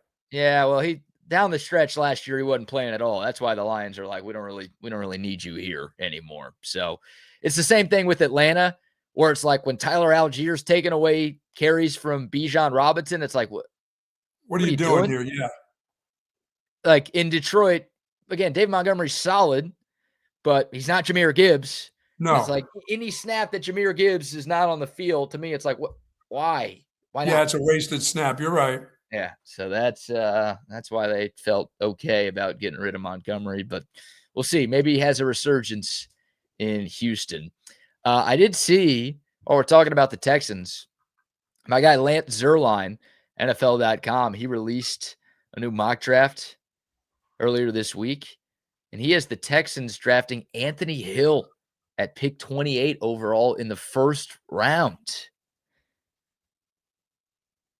Just a little bit more for the defense, huh? A little bit more for the defense. Yeah. I mean, I love that for Ant Hill. Like, yes, Texas kid gets to stay in the state of Texas and gets to be a part of that defense. And a linebacker getting coached up by D'Amico Ryans, who obviously had a great career in the National Football League. That is a perfect scenario for Anthony Hill. But would the Texans go defense in round one? Oh, they need to get an offensive lineman somehow, some way, if they could. Yeah, so Lance Zierlein's description here. Just tell them to follow the path of the Dallas Cowboys when it comes to what you need at that first round pick. Get yourself a good offensive lineman. He'll be there for 15 years. You may not win any championships, but hey, he's there for 15 years. Yeah, the Texans, they've struggled drafting offensive linemen in the first round. Kenyon Green was their last attempt at that, and that guy was a total disaster. And that's what they get for drafting an Aggie in round one. Yeah, you're right. But that was a failed experiment. But I still think you need to try. Again, you let Titus Howard go. You got rid of Laramie Tunsil last offseason. Like, you have to find a way to make C.J. Stroud play better. Some of it's on C.J., of course, but you have to find a way to make sure he has the time to find that rookie year again. And Anthony Hill would be great. Look, Lance Zierlein does radio in Houston. I worked with him when I was in Houston. Like, he's very tied into the Texans. He knows more about that team than any other in the NFL. So whenever he has to say about the Texans carries a little bit of extra weight for me, but still pretty stunned to see that it would go defense, at least in his eye, even with Anthony Hill. But that's great because most people don't think Ant's going in round one. So if he does end up in round one, it'd be late, which means he's going to go to a pretty good team. And you talk about a good defense. That's what the Texans obviously have. Well, yeah, their head coach is a defensive guy. And there's guys sitting like that, sitting there waiting for you for that defense. That defense is already good with what they got. I'm trying to figure out where the hell will he play? What will he do? They got guys everywhere. They do. And apparently Henry To'o and Aziz Al-Shair, their 2 starting linebackers, are both free agents next year. Next year, yeah. So it's like Anthony Hill would be a rotational piece this season as a rookie, and then Get him boom, you prepared. insert him into the starting lineup in year 2. But you draft a guy in the first round, you want him to be a starter right away. And I think Anthony Hill's good enough to be a starter right away. I don't think he needs a year of sitting on the bench and developing. Like, we saw that guy dominate college football for 3 years and dominate the SEC for the last 2. That dude, I think, is ready for the big time right now.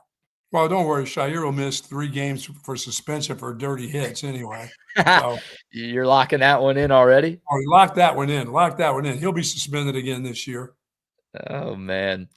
By the way, on this mock draft for LZ, got the Cowboys at pick number 12, taking Sonny Styles, the linebacker out of Ohio State. And if that happens, I will be the happiest person in America on April 24th, the day after the first round of the draft. Taking a defensive player, huh? Well, he's like not just taking a defensive player, but taking one of the most talented defensive players in the draft. Like, I've seen mock drafts where Sonny Styles is going in the top 4 or 5. So if he somehow, some way fell to the Cowboys at 12, then, you need a linebacker. Your linebacker room is terrible outside of DeMarvion Overshown. And, can Agent Zero stay healthy? We're all waiting to see. But like, position of need, one of the most talented players on defense, that's a jackpot scenario for the Cowboys in the NFL draft. You're right. That would be great. They need to, like you said, you don't care if they draft all defensive guys. Yeah, I'd want them, I think, to draft all defensive guys. Yeah, they're not going to. We know that, but. No, it's been done before, though. It has been done before, and if the Cowboys decided to replicate it, I wouldn't hate it. Dallas, by the way, Lance Zierlein has them taking a cornerback at pick 20, so doubling up on the defense with their 2 first-round picks. He's got Sonny Styles at 12 and then Colton Hood out of Tennessee at pick. Yeah, I would think the kid from Tennessee, that's the one that you got to get themselves into taking for sure. Yeah, well, a corner is the other big need, I think, for the Cowboys. They've got defensive tackles. They could draft an edge. They probably do need an edge, especially if they let Jadeveon Clowney walk in free agency, which as of now he still hasn't signed anywhere. But I think linebacker and cornerback are the 2 spots that Dallas needs way more than anything else. No doubt. Any other thoughts on the draft right now? No, we're gonna be all into that next week. Yeah. By the way, Jermon McCoy is the other Tennessee corner. That's the guy who's going higher on most mocks. Lance has him going to your Minnesota Vikings at pick 18. I'm good with that. Just what about Aaron Rodgers? Is Aaron Rodgers coming back to your? He's done yet? Has he announced he's done yet? I do not see Aaron Rodgers in Lance Zierlein's mock draft. No. Does anybody talking about him coming back to football? Or is he done? Remember, once I get away from the news, I'm away. So maybe he's already said over the last day or 2 that he's done. You think Aaron Rodgers has made a decision already? Yeah, it's time, isn't it? That guy is the Jerry Jones of players. He's going to drag this out for as long as he possibly can. So old radio hosts in Austin, Texas keep asking about him randomly. My God, just so he can say at the last minute, I'm coming back to Pittsburgh and we're going to suck. Really? Yeah, I think he's coming back, sir. Oh. And he'll be back in Pittsburgh. Not with your Minnesota Vikings as much as I would love to see it. Boy, glad don't wish that upon me. Yeah, well, you guys have little Kyler Murray, so congrats. Are you that much more excited about him over Aaron Rodgers? The excitement I will have for my little Aggie buddy. How about that? Are you excited about that? That's a big change from where you were after the move was made. As long as if JJ's if he's healthy and ready to go, they wouldn't have taken Kyler Murray. JJ's not going to be the starting quarterback. Little guy right there's their starter. He's coming into the stadium. There he is. There you go. Yeah, well, not paying the fee, going underneath the turnstile. That's wrong.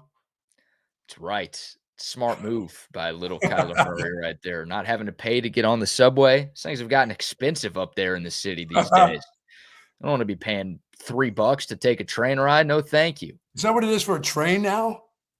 Or is it more? Probably rounding up. No, That used to be that $3, used to be a decent $3 a way. ride. If you were a train rider back in the day, you could get on, you can get on the trolley in Boston for like 75 cents. But then Be a again, week. that was 30 some years ago, Buck. Yeah, $3 used to be a week's worth of commutes. Now it's one trip. That's And true. You're right. And you might get stabbed while Oh, you're yeah. down there. Well, that was always the case. I mean, there was always the likelihood you could get stabbed on a train. Yeah, or you just get shoved onto the tracks. Oh, somebody tried that on me once. That didn't Someone actually tried to work well. push you on the track somewhere? Yeah, when I was in college. I had a man purse on, and some guy kind of shoved me from behind, and I cold cocked him at a station. What? Oh, yeah, I cold cocked a guy at a station for tilting me towards the train. Is this one of your boys or just a random person? No, rando that thought I was a little light on my feet and that was cute to do.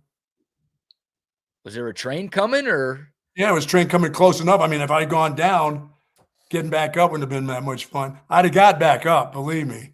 Whoa. I don't think I've ever heard that story before. No, that was, I cold cock. I mean, I wasn't calling, that wasn't a cold cocking there. That was just defending myself. Yeah, well, I feel like you had every reason to punch that guy. Did you knock him out? I knocked him down right there. He went right down to the ground, and I should have grabbed him and slid him right through that before that train was coming. I was going to say, you should have thrown him on the track. Yeah, I should have. You're right. That was when I was wearing like butterflies on my jeans and had a man bag. Okay, well, I was going to defend you. Now I'm not so sure. Sorry. Yeah, It was the 70s. Don't forget. I think maybe that guy should have done what he did. Actually. No. It was the 70s. Big man bag was all right. Yeah, but butterfly on the jeans. What are we talking? Like on the back pockets or on front thigh pocket? Is that like a thing that people did? Dude, I used to wear all kinds of little beanies and weird things in the 70s. I'm not asking what you did. You've always been weird. I'm asking about bell-bottom jeans. Right. I'm talking about, I had bell-bottom blues. I mean, big jeans. That's a little more normal, bell-bottom jeans, but the butterflies and the man bags. Yeah, I used to wear jean jackets and weird stuff like that. I was dressed like a cowgirl. I was dressed like Dolly Parton before she was Dolly. You know what I'm saying? Oh, you were Dolly before Dolly. Interesting. That could have been you. What happened? Yeah. I don't know. It didn't work. The rhinestones and all that stuff didn't work for me. Did you think about the chest surgery that Dolly Parton has had, or was that something that never crossed? No, I was okay then. Didn't want that. It took me a long time to get my butterfly tattoo by accident, but that was a long stretch past the 70s. Well, now I'm not so sure that was an accident. You always say the butterfly tat that you got was like a misprint, and the guy misheard you and gave you the wrong tattoo. But yes, considering you used to don jeans with butterflies all over them, I'm not so sure it was a mistake. Hey, we dressed a little different in the 70s. We or you? We, a lot of us, a lot of people. Must have a mouse in your pocket or something. Oh man! Well, while we're right, you got to tell me about women's basketball. People quit. Why are they diving out of this place? Not good enough. I don't know what's going on with the Texas women's basketball team. Doesn't really make sense. I mean, Texas, of course, just made it to the Final Four. Heck, back-to-back years of making it to the Final Four. They just won the SEC tournament championship this year. They won the SEC regular season championship last year. I mean, this program is one of the best in women's college hoops right now. And yet the Longhorns are getting absolutely gutted by the transfer portal right now. We're not just talking about like one or two depth pieces. We're talking about some of the best players on the team. Jordan Lee, the latest to announce her departure. She was second on the team in scoring this year. She made more threes than anyone on the team this year. She just forgot how to play the last couple games. That's all. Yeah, she struggled against Michigan, and everyone struggled against UCLA. The Horns scored 44 points in that loss, but again, second on the team in scoring this year, a big part of why Texas got as far as they got. I mean, it can't be the fact that she didn't play enough. She played a lot. So yeah, she started. I don't get that. I don't know. That would just be me guessing. That's all. That's a coach player thing more so. That's obviously it's not a time played for her because she played a lot. Like you said, she played. She was an important part of the team. So That's just not. That's just something with maybe with the coach, maybe with the way the season ended. I don't get it. That's a hard one to figure out, BK. Yeah, and it's not just her. I mean, Justice Carlton, who started a bunch of games for Texas, she's hitting the portal. Aaliyah Crump, former top 5 recruit in the country, freshman going into her sophomore year. You kind of felt like she was going to be a big part of the blueprint moving forward. She is gone too. That's not a lot of love for the coach. That's something going on there. Well, and then, I mean, there's 4 players who have hit the portal, and then you add in the fact that Rory Harmon, Kyla Oldacre, Sarah Graves, Ashton Judd, and Taya Sidbury are all out of eligibility because they were all seniors. That's 9 players in your rotation. 6 of the top 8 scorers from this past season are gone. I know it seems like the University of Tennessee, where they only have one player left. Forget Scout. That group had 1 player left on their team. She's gone now too. They're down to 0 at Tennessee. How? I mean, well, that makes. I mean, I guess that makes a little more sense. It's still confusing. Yes, Tennessee was not very good this year. They lost in the first round of the tournament. I think they were like a 10 seed. Right. I mean, that's a historic women's basketball program to have zero players that don't want to be at your program. How the hell does that happen? I guess it's the state of college sports these days. And we haven't seen it as much in women's basketball as we have on the men's side in recent years, but you're seeing a lot of players from all over the country hit the portal right now. They're looking for NIL money. They're looking for more playing time. They're looking for all sorts of things. And I guess some of these girls are leaving Texas thinking the grass might be greener somewhere else. Are they soft? Well, look, here's the reality, right? Vic Schaefer demands a lot from his team. Yes. He demands a lot from his players. He is a defensive-first coach. Not a lot of coaches across women's college basketball. I don't know if there's any coach around the country who demands more on the defensive end of the floor than Vic Schaefer does. You're right. Not everybody loves to play defense. So some of these ladies might be thinking, this is speculation here, some of these ladies might be like, well, I can go somewhere else, make a similar amount of money as I did at Texas, still play a lot, or maybe play even more, and I don't have to defend as much. I don't have to work as hard as I did in practice every day as I did playing for Uncle Vic in Austin. So I'm going to go. Are the ladies getting like the dudes now? They want to be offensive players. They don't really want to. They just want to get paid and go to places where they can get paid and score a bunch of points. Yeah, I don't think it's a problem that's unique to Texas. I think it's programs are willing to pay kids and demand less than what Vic Schaefer and some of these other coaches are probably demanding. So we haven't seen it that much in women's college basketball, but they're catching up in terms of NIL and obviously rev share and all of that. So it looks bizarre. It's weird considering how good Texas has been, but a lot of these players are out for themselves right now and they want to make some money and they may not care about. Yeah, and it's just strange at the University of Texas that you can be losing that many players of a team that's at the Final Four. That's bizarre. That's one of those that you got to. What it really is the problem? What's going on? Because that's a problem. I mean, those are kids that played. Those aren't kids that sat the bench or they weren't playing or the coach didn't play enough. Those are kids that were playing in games and a lot of games. Yeah. Again, 6 of the top 8 scorers are gone. Obviously, some of them are leaving because of graduation. Right. The transfers, I did not expect this. I don't think anybody expected this to happen. I was expecting this program to just start to continue to build and have other players come from other places that want to play for you. Well, that'll still happen, right? Like that's the good news. Well, you hope, unless you find out that there's something totally different going on. I'd be very surprised if Texas can't bring in some really talented pieces from the portal. I mean, like the Longhorns have the #1 high school recruiting class in the country. Like these girls know how Vic Schaefer coaches, and they're not wavering in their commitments to Texas right now. And I fully expect a lot of people are going to see that, oh, well, Texas, look, I can make NIL money there. I get to play at the Moody Center. I get to play for a team that has a really good chance to win a national championship. I have Madison Booker on my team next year. Like, there's plenty that the Longhorns can offer to transfers from other schools. So I wouldn't bet against Vic Schaefer. I don't think this is going to be some major rebuild that Texas is going to have to undergo because they're losing all of these ladies. But there's no doubt. It's a shock to the system.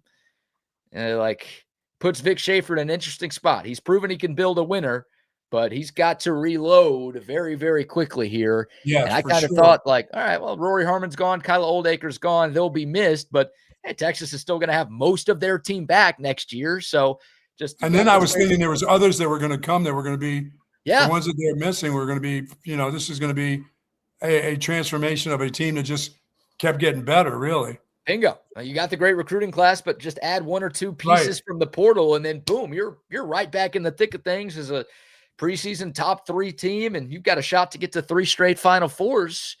And again, I still wouldn't bet against Vic Schaefer, but none of us have any idea what this roster is going to look like next year. And I didn't think we'd be having this conversation right now, but here we are. So welcome to college basketball in 2026. It's kind of hard to nip it in the bud when it just keeps happening. Like you said, when you started losing that many, all of a sudden it's like, it's like that snowball going downhill right now. Yeah, it's a great metaphor. That's what it feels like. And this program has been stable, and it's been a lot of development, and there's, again, shock to the system going on right now. Doesn't mean Texas is going away, not with Vic Schaefer, but holy cow. This team is going to look very, very different. So how quickly can they piece it together? And how quickly, once the new team is here, can they gel to try to make Texas, again, one of the elites in women's college? And how do you do it? What do you do as the head coach of Tennessee? Like you said, you have zero. They're all gone. Yeah. That is like, boy, that is a tough night's sleep if you're a coach. I can't even imagine getting any rest, You're going to have to beg people to come to your university. A place like University of Tennessee to play women's basketball, it's like, what have I done, or what's going on with these young ladies? I mean, what's going on? We know what's going on in the world of sports. It's about the money, but I mean, even in places that don't have good years, you don't lose your whole team doesn't walk out on you. I know. It's shocking, but again, it goes to show you it's not just happening at Texas, and it's happening worse at other schools than it is here. And I don't know. Let me bring this up. Let me at least say this, because I've been defending Uncle Vic a lot. I love Vic Schaefer. He's done an amazing job at Texas, right? There's no debate. That little speech he went on after the Vanderbilt game, I wonder if that didn't sit well with everybody. Now, yeah, that hurt some feelings. I'm not going to say that I'm going to say that in the world of sports, there's a lot of people could take that the wrong way when you say that. But for young ladies and you do that to them, some of them may not be able to handle that. Yeah. It's not just a ladies thing, too. That's this generation. Bob. Yeah. Okay. Yeah. That's what I mean. I don't mean to say they're softer than anybody else or softer than – it's hard for them to take being talked about like that. Some of them just don't come back from that, BK, and they remember it. They don't have quick memories of, hey, I'm an athlete. I'll move on. I'll get better from it. My coach is just coaching me. Some of them will take that really personal and say, you know what, that's it. I'm done. Maybe that was a part of it. People still played in games for them. Right. And yeah, exactly. That's the thing. That's why I'm not sure if it's right, because they responded. They won 12 in a row. They won the SEC tournament. They made it to the Final Four. So maybe it didn't like that. It didn't fracture the locker room at the time. Yes. They responded and played really well down the stretch. But I do wonder, again, maybe not just that moment, but Vic Schaefer's a very hard coach. Very hard coach. Yes. And again, I think there are other schools who are like, you come here, we'll pay you just as much, and our coach isn't going to yell at you as much or make you work as hard as you just did at Texas. Now, whether that's a fake bill of goods and they're just saying that to get Jordan Lee or Justice Carlton on campus, I don't know. But I could absolutely see that as negative recruiting against Texas right now. Hey, y'all were top 5 in the country, and your coach called you soft and weak and said you didn't have it. Like, we won't do that to you if you come here.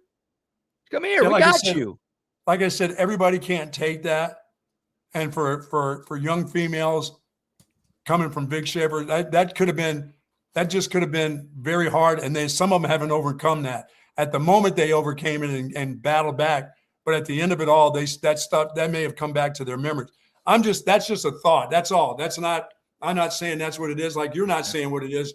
But could that be part of the reason? Yeah. Because to lose that many kids is just, there's something else. There's something going on. Yeah, it's not like there was a coaching change. Again, No. this is a Final Four team, 2 wins away from a national title. And I mean, did Booker get way too much attention? The success that they had, was there too much attention?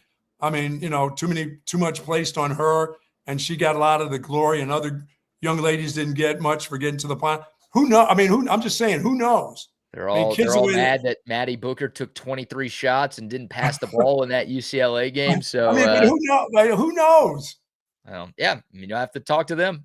I can't remember. I think it was Justice Carlton. One of them took to Twitter and is like, "Man, I never thought I'd leave, but situation changed." Like similar to what Judas Livingston said. Yeah. Okay. Like, yeah, you have the choice. You could stay. You're That's welcome true. to stay. And look, it's their life. They can do whatever the hell they want. I'm not saying they're forced to stay. You made but the final. Don't act like I can't stand it. I can't stand it when. And look, there are situations where the coach actually does ask the player to leave, like, "Hey, you're not going to play here. Maybe go somewhere else." I don't think that was the case with these girls who are transferring right now because they all played a lot right past year. But maybe I don't know. I don't like when they're like, "Oh, it was out of my control. I couldn't stay." It's like, no, you could have stayed, but you got offered more money somewhere else. And it's your prerogative to do that. You can go. But don't come out and say like, "Man, it wasn't my fault. I would have loved to have stayed, but I just couldn't." It's like, no, most times you are choosing to leave. And you have the right to, but you are choosing to leave. So don't. Yeah, you have the right to go. If somebody offered you more money to go play at another school, that's your right. Oh, I wish things changed. I didn't know. I never imagined I could. I don't want to hear it. Yeah, that's a bunch of BS. I don't want to hear it. All right, we'll take your thoughts. Yeah, weird stuff for the Texas women's basketball team right now. And next year's squad going to look very, very different. We got to get to the BBK news here in a moment. A couple of fun stories and a pretty hilarious video to show the people today. But before we go any further, about a few more sponsor shout outs. Our friends, of course, at Woods Comfort Systems for 70 years in Central Texas. They have been getting it done. Air conditioning, folks, still nice outside. We got a little bit of cool weather, but I don't know if that heater is going to be popping on anytime soon. But the air conditioning soon will be going, and you want it to be working properly. And the folks and the technicians at Woods Comfort Systems will come to your place and make sure everything's running smoothly. They have at my place done a great job of heating and air conditioning. They're also doing plumbing now. So trust them to your indoor or outdoor plumbing. If there's a problem, please do it yourself, guy. Don't do it, especially when it comes to plumbing. Don't mess with it. That's the worst of all is dude trying to fix the plumbing. Guy underneath the sink, that guy, I've never been that guy. I start screaming. If I see a drop come, I start calling folks. And if I have to call anybody, I'll call Woods Comfort Systems. 70 years in Central Texas. Woods Comfort Systems, nobody does it better. No, they don't. WoodsComfortSystems.com, 512-842-5066, the number. And shout out to Early Bird CBD as well. Did you get you one before your golf round yesterday? I forgot it and left it on my desk, dude. And guess what? Guess what's killing me today? Up and down the hills in Fredericksburg, my back is like humming. I love my chair, but right now the chair can't do what I needed to have done yesterday before I played around. There's a lot of open air out there in Fredericksburg up in those hills. And my ball just happened to go up some of those hills, like not just hitting downward, but climbing up the hill, side hill. I had a few side hill shots, BK, where I was turned sideways. There you go. That's not good. No, I won't do that again. I'm going to have a couple different packs in different places, like in traveling cases and every place I go with me. Yeah, leave one in the car, maybe. Yeah. The amount you drive. Early Bird CBD. Love their gummies. I took one last night. I'm not feeling great. Probably hear it in my voice. It's like a little NyQuil plus Early Bird combination. Oh, my goodness, guy. Okay, Tiger. Way to go, Tiger. I did not get behind the wheel. I can tell you that. I went straight to bed after that cocktail that I made myself. But I'm surprised I woke up for the show. It was very tough getting out of bed. But I slept for 10 hours. I slept like a light. Oh, great. It was amazing, man. Incredible. Early Bird CBD gummies. I use them to relax, unwind, get a great night's sleep. Buck uses them to help with some pain on the golf course or after a round of golf. Whatever you use them for, look, we think you're going to love them. Our friends, our families, we've got a bunch of people hooked on these. You should give them a try because I think you'll like them too. Earlybirdcbd.com, promo code Bucky for 20% off your first order. Sweet. All right, man. It's a TBT, Throwback Thursday edition of the program. And we're not throwing it back very far. Something that happened earlier this week, but I have had at least 10 people send me this clip for us to play on the show. We go to Florida. We've got a Florida man story here, Buck. At least I think it's a man. I'm pretty sure it's a man in this clip we're about to play. But this is out in public. This is at a Tampa Bay Rays game. They're back at the Trop. Remember last year the Trop was closed. They had to play at the Yankees spring training ballpark in Florida. Well, the Trop is back open. The Rays are back at home. And we got this clip from a Cubs-Rays game in Tampa where we've got the TV broadcast cut first. A foul ball was hit into the stands at the Trop, and, well, check it out.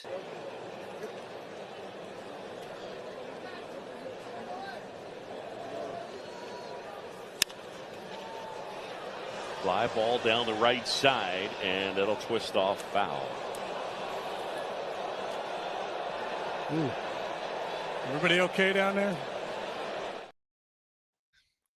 Did you see that?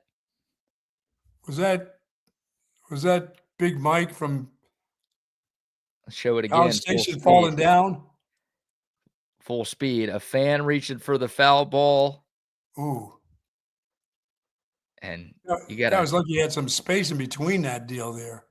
Yeah, well, we're not lucky that the guy's pants were halfway down his legs. Are you not seeing this? Let me slow-mo it for you. Slow-mo it for me. There's the guy, the gray shirt, reaching for the ball, and oh, that's his buttocks there? Yeah. That's his labutticus? That's a whole moon right there, a full moon. I think he may have been slightly getting ready to take a deuce there in the seat or something. On the edge. Why are his pants that far? Like, it doesn't look like they fell down. It looks like they were that low before he even dives for the ball. His pants are already at his knees. Well, maybe it's a guy who was really a heavy-set guy that lost a bunch of weight and he made a turn, and then they just came down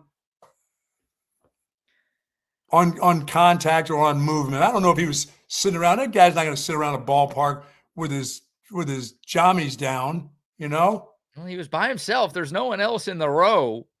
And I got a hunch this guy smelled bad, but that's a stereotype. There's no one else in the row, so maybe I could have my pants down a little bit. I can relax and then just enjoy this game. No one goes to Tampa Bay games. Well, we all know that we see a lot of things at ballparks with adults in the stands doing their own thing, doing a lot of different things. So maybe he felt that relaxed that he could take care of himself at the game. Oh, you think he was maybe doing something else with his hands in that glove earlier? Dude, that is too much. Oh my God. Don't you have to then pull those babies up and then tie that rope and walk out of there? This guy's on camera. This is the Cubs broadcast, by the way, but this thing has gone viral, so everyone's seen it. And I guess luckily for this dude, you don't get a super clear shot of his face, but everyone has now seen this guy's ass. And if you didn't before this show, well, now you have. So you're welcome. I feel bad for him. That's hard. I'm sorry he tripped and fell like that. Glad he didn't hurt himself. You know what? It kind of reminds me of the lady that, the sisters that fell down the steps. Kind of reminds me of the one.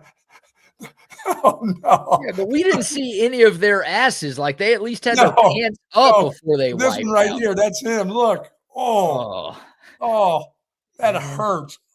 That still hurts me. That's where I had my surgery, where she hit that rail. Yeah, that second lady, BK. That's where I had the surgical part done for me. This guy, not as hard of a fall for this dude, but clearly some impact because he lost his pants. That is tough for anyone who brought their kids and are sitting right behind that guy. I'll just say this for you. You make sure you eat eat properly and don't keep eating a lot of fast food. You could be in that situation at the ballpark someday. We don't want to see we don't want to see that happen to you. So make sure you're getting your greens in every once in a while. You know how much fast food I already eat. There's no way that will ever be me. And look, even if I am that big, I'm going to keep my pants up, dude. Well, somehow, some way. I'm also not going to be diving for any foul balls at a baseball game. I don't do that now. Yeah, just let it be, right? I'm not diving for that. I'll go get it, and then I'll find a kid to give it to. I'm not running after it. Yeah, I've never been in a baseball game where I'm diving, or I don't bring my glove. What is this? I got baseballs at the house. Yeah, and tough scene right there. And then one last video, unless you have any final thoughts on I just want to say this, that I'm feeling bad because yesterday playing golf, I missed one of the loops on my belt. And my God, if my guys didn't bother me about being old, like, dude, you're starting to miss the loops. See where your pants are all ruffled there? I'm like, what are you talking about? Because that's one of my deals. That's when you know you're getting old, when you start missing the loops on your belt, when you can't get the belt into all the loops and stuff. So yesterday, I just happened to miss one freaking loop, and I heard about it, and my game changed from that point on. That's how soft I am there. You think Vic's guys, girls are soft? How about this? My game went apart once I had to, reshuffle take my belt off because I can't do it. Once I found out I missed a loop, I go nuts. I take the whole thing off and start all over again. Did your pants fall down or something? No, they didn't fall down. They just had to say it's messing up the look. You missed a loop. I'm like, dude, why did you have to say I'm fine? Tell me I missed a loop when I get ready to get in the car. Got in your head. They were trying. It's a horrible thing when someone tells you, dude, you missed a loop. Because it makes you feel I don't really understand. I don't think it's that bad. Like, I feel like I miss loops all the time. If someone told me I missed it, I'd be like, oh, thank you. Let me fix it. I appreciate that. No, that's a sign of things starting to go south on. You got to be careful of that. Maybe that dude just missed a loop or 6. That guy left a belt at home, I think. There's no belt there. And hopefully your shot. A rope, a belt, anything, huh? Yeah, anything would have been better than this. That guy's going to be eating one of those nacho sombreros at a Rangers game this year. You know that. Oh, hopefully your golf game was better. Last little clip here before we go. The Masters is underway. All right. We'll have more leaderboard updates throughout tomorrow's show. But obviously in Masters tradition, they have the starters open up the tournament. And it was Gary Player and Jack Nicklaus, and can't remember who the third one was this year, but here's Jack's shot. Oh no. How about a little snap hook left going right towards the gallery? See, I've been thinking that for years. When are they not going to be down that line there? When are they going to make everybody be behind these guys? They can't keep hitting these balls straight. Eventually, old dudes are going to get out of bed, and their first swing, somebody's going to get hurt. I'll tell you what, if I'm anywhere close to there, I'm faking an injury and getting some of that money from the Golden Bear, What happens when Tiger gets up for the first tee? When that dude gets up there after a bender, and he gets on the first tee with his swing. Would you like to be standing there like 15 yards to the left when he snap hooks one right into the side of your face? He'll fall over before he even gets to the tee box. Look at that. And then he's look at Jack laughing, and then I don't know, we yell 4. Yeah, thanks a lot, Jack. 4 after it hit the guy in the elbow and busted all the bones in his elbow. That is great. 86 years young, the legendary. I've been waiting for one of those guys to snap one. I'm like, when are they going to stop doing this with people to the side? And by the way, they're wider now. They used to be really close. Look how far back the people are now. And I'm scared. I'm scared when the pros are hitting them, like the current pros are hitting them, and I'm that close. Like an 86-year-old man, I don't care that he is the Golden Bear. I am as far away from that as possible. I'm standing behind him. Oh my God! All right, you still didn't get, but we still need to get over tomorrow or the football coach. Yeah, we talked about it. Rodney and I talked about it a little bit yesterday, but you and I, we need to carve out like 15 minutes tomorrow to. Oh heck yeah! And more. I got to now I got to go look. Now I got to go search. Now I got to get on the computer searching stuff now. It might find you, sir. Can it find me? Might find you. Good. Yeah, it's everywhere. All right. We're out of time. Thank you all so much for tuning in. Great to have the Buck back. We will be back tomorrow at 9 o'clock. Sign up for St. Jude's, please. Sign up for the St. Jude walk, please. Yep. Registration is now open, and we'll see you there September 26th. And we'll talk about it obviously more as we get closer to then, but we're out of time today. Thank you all for tuning in. Y'all have a good one. We'll see y'all tomorrow. Hook 'em. Hook 'em.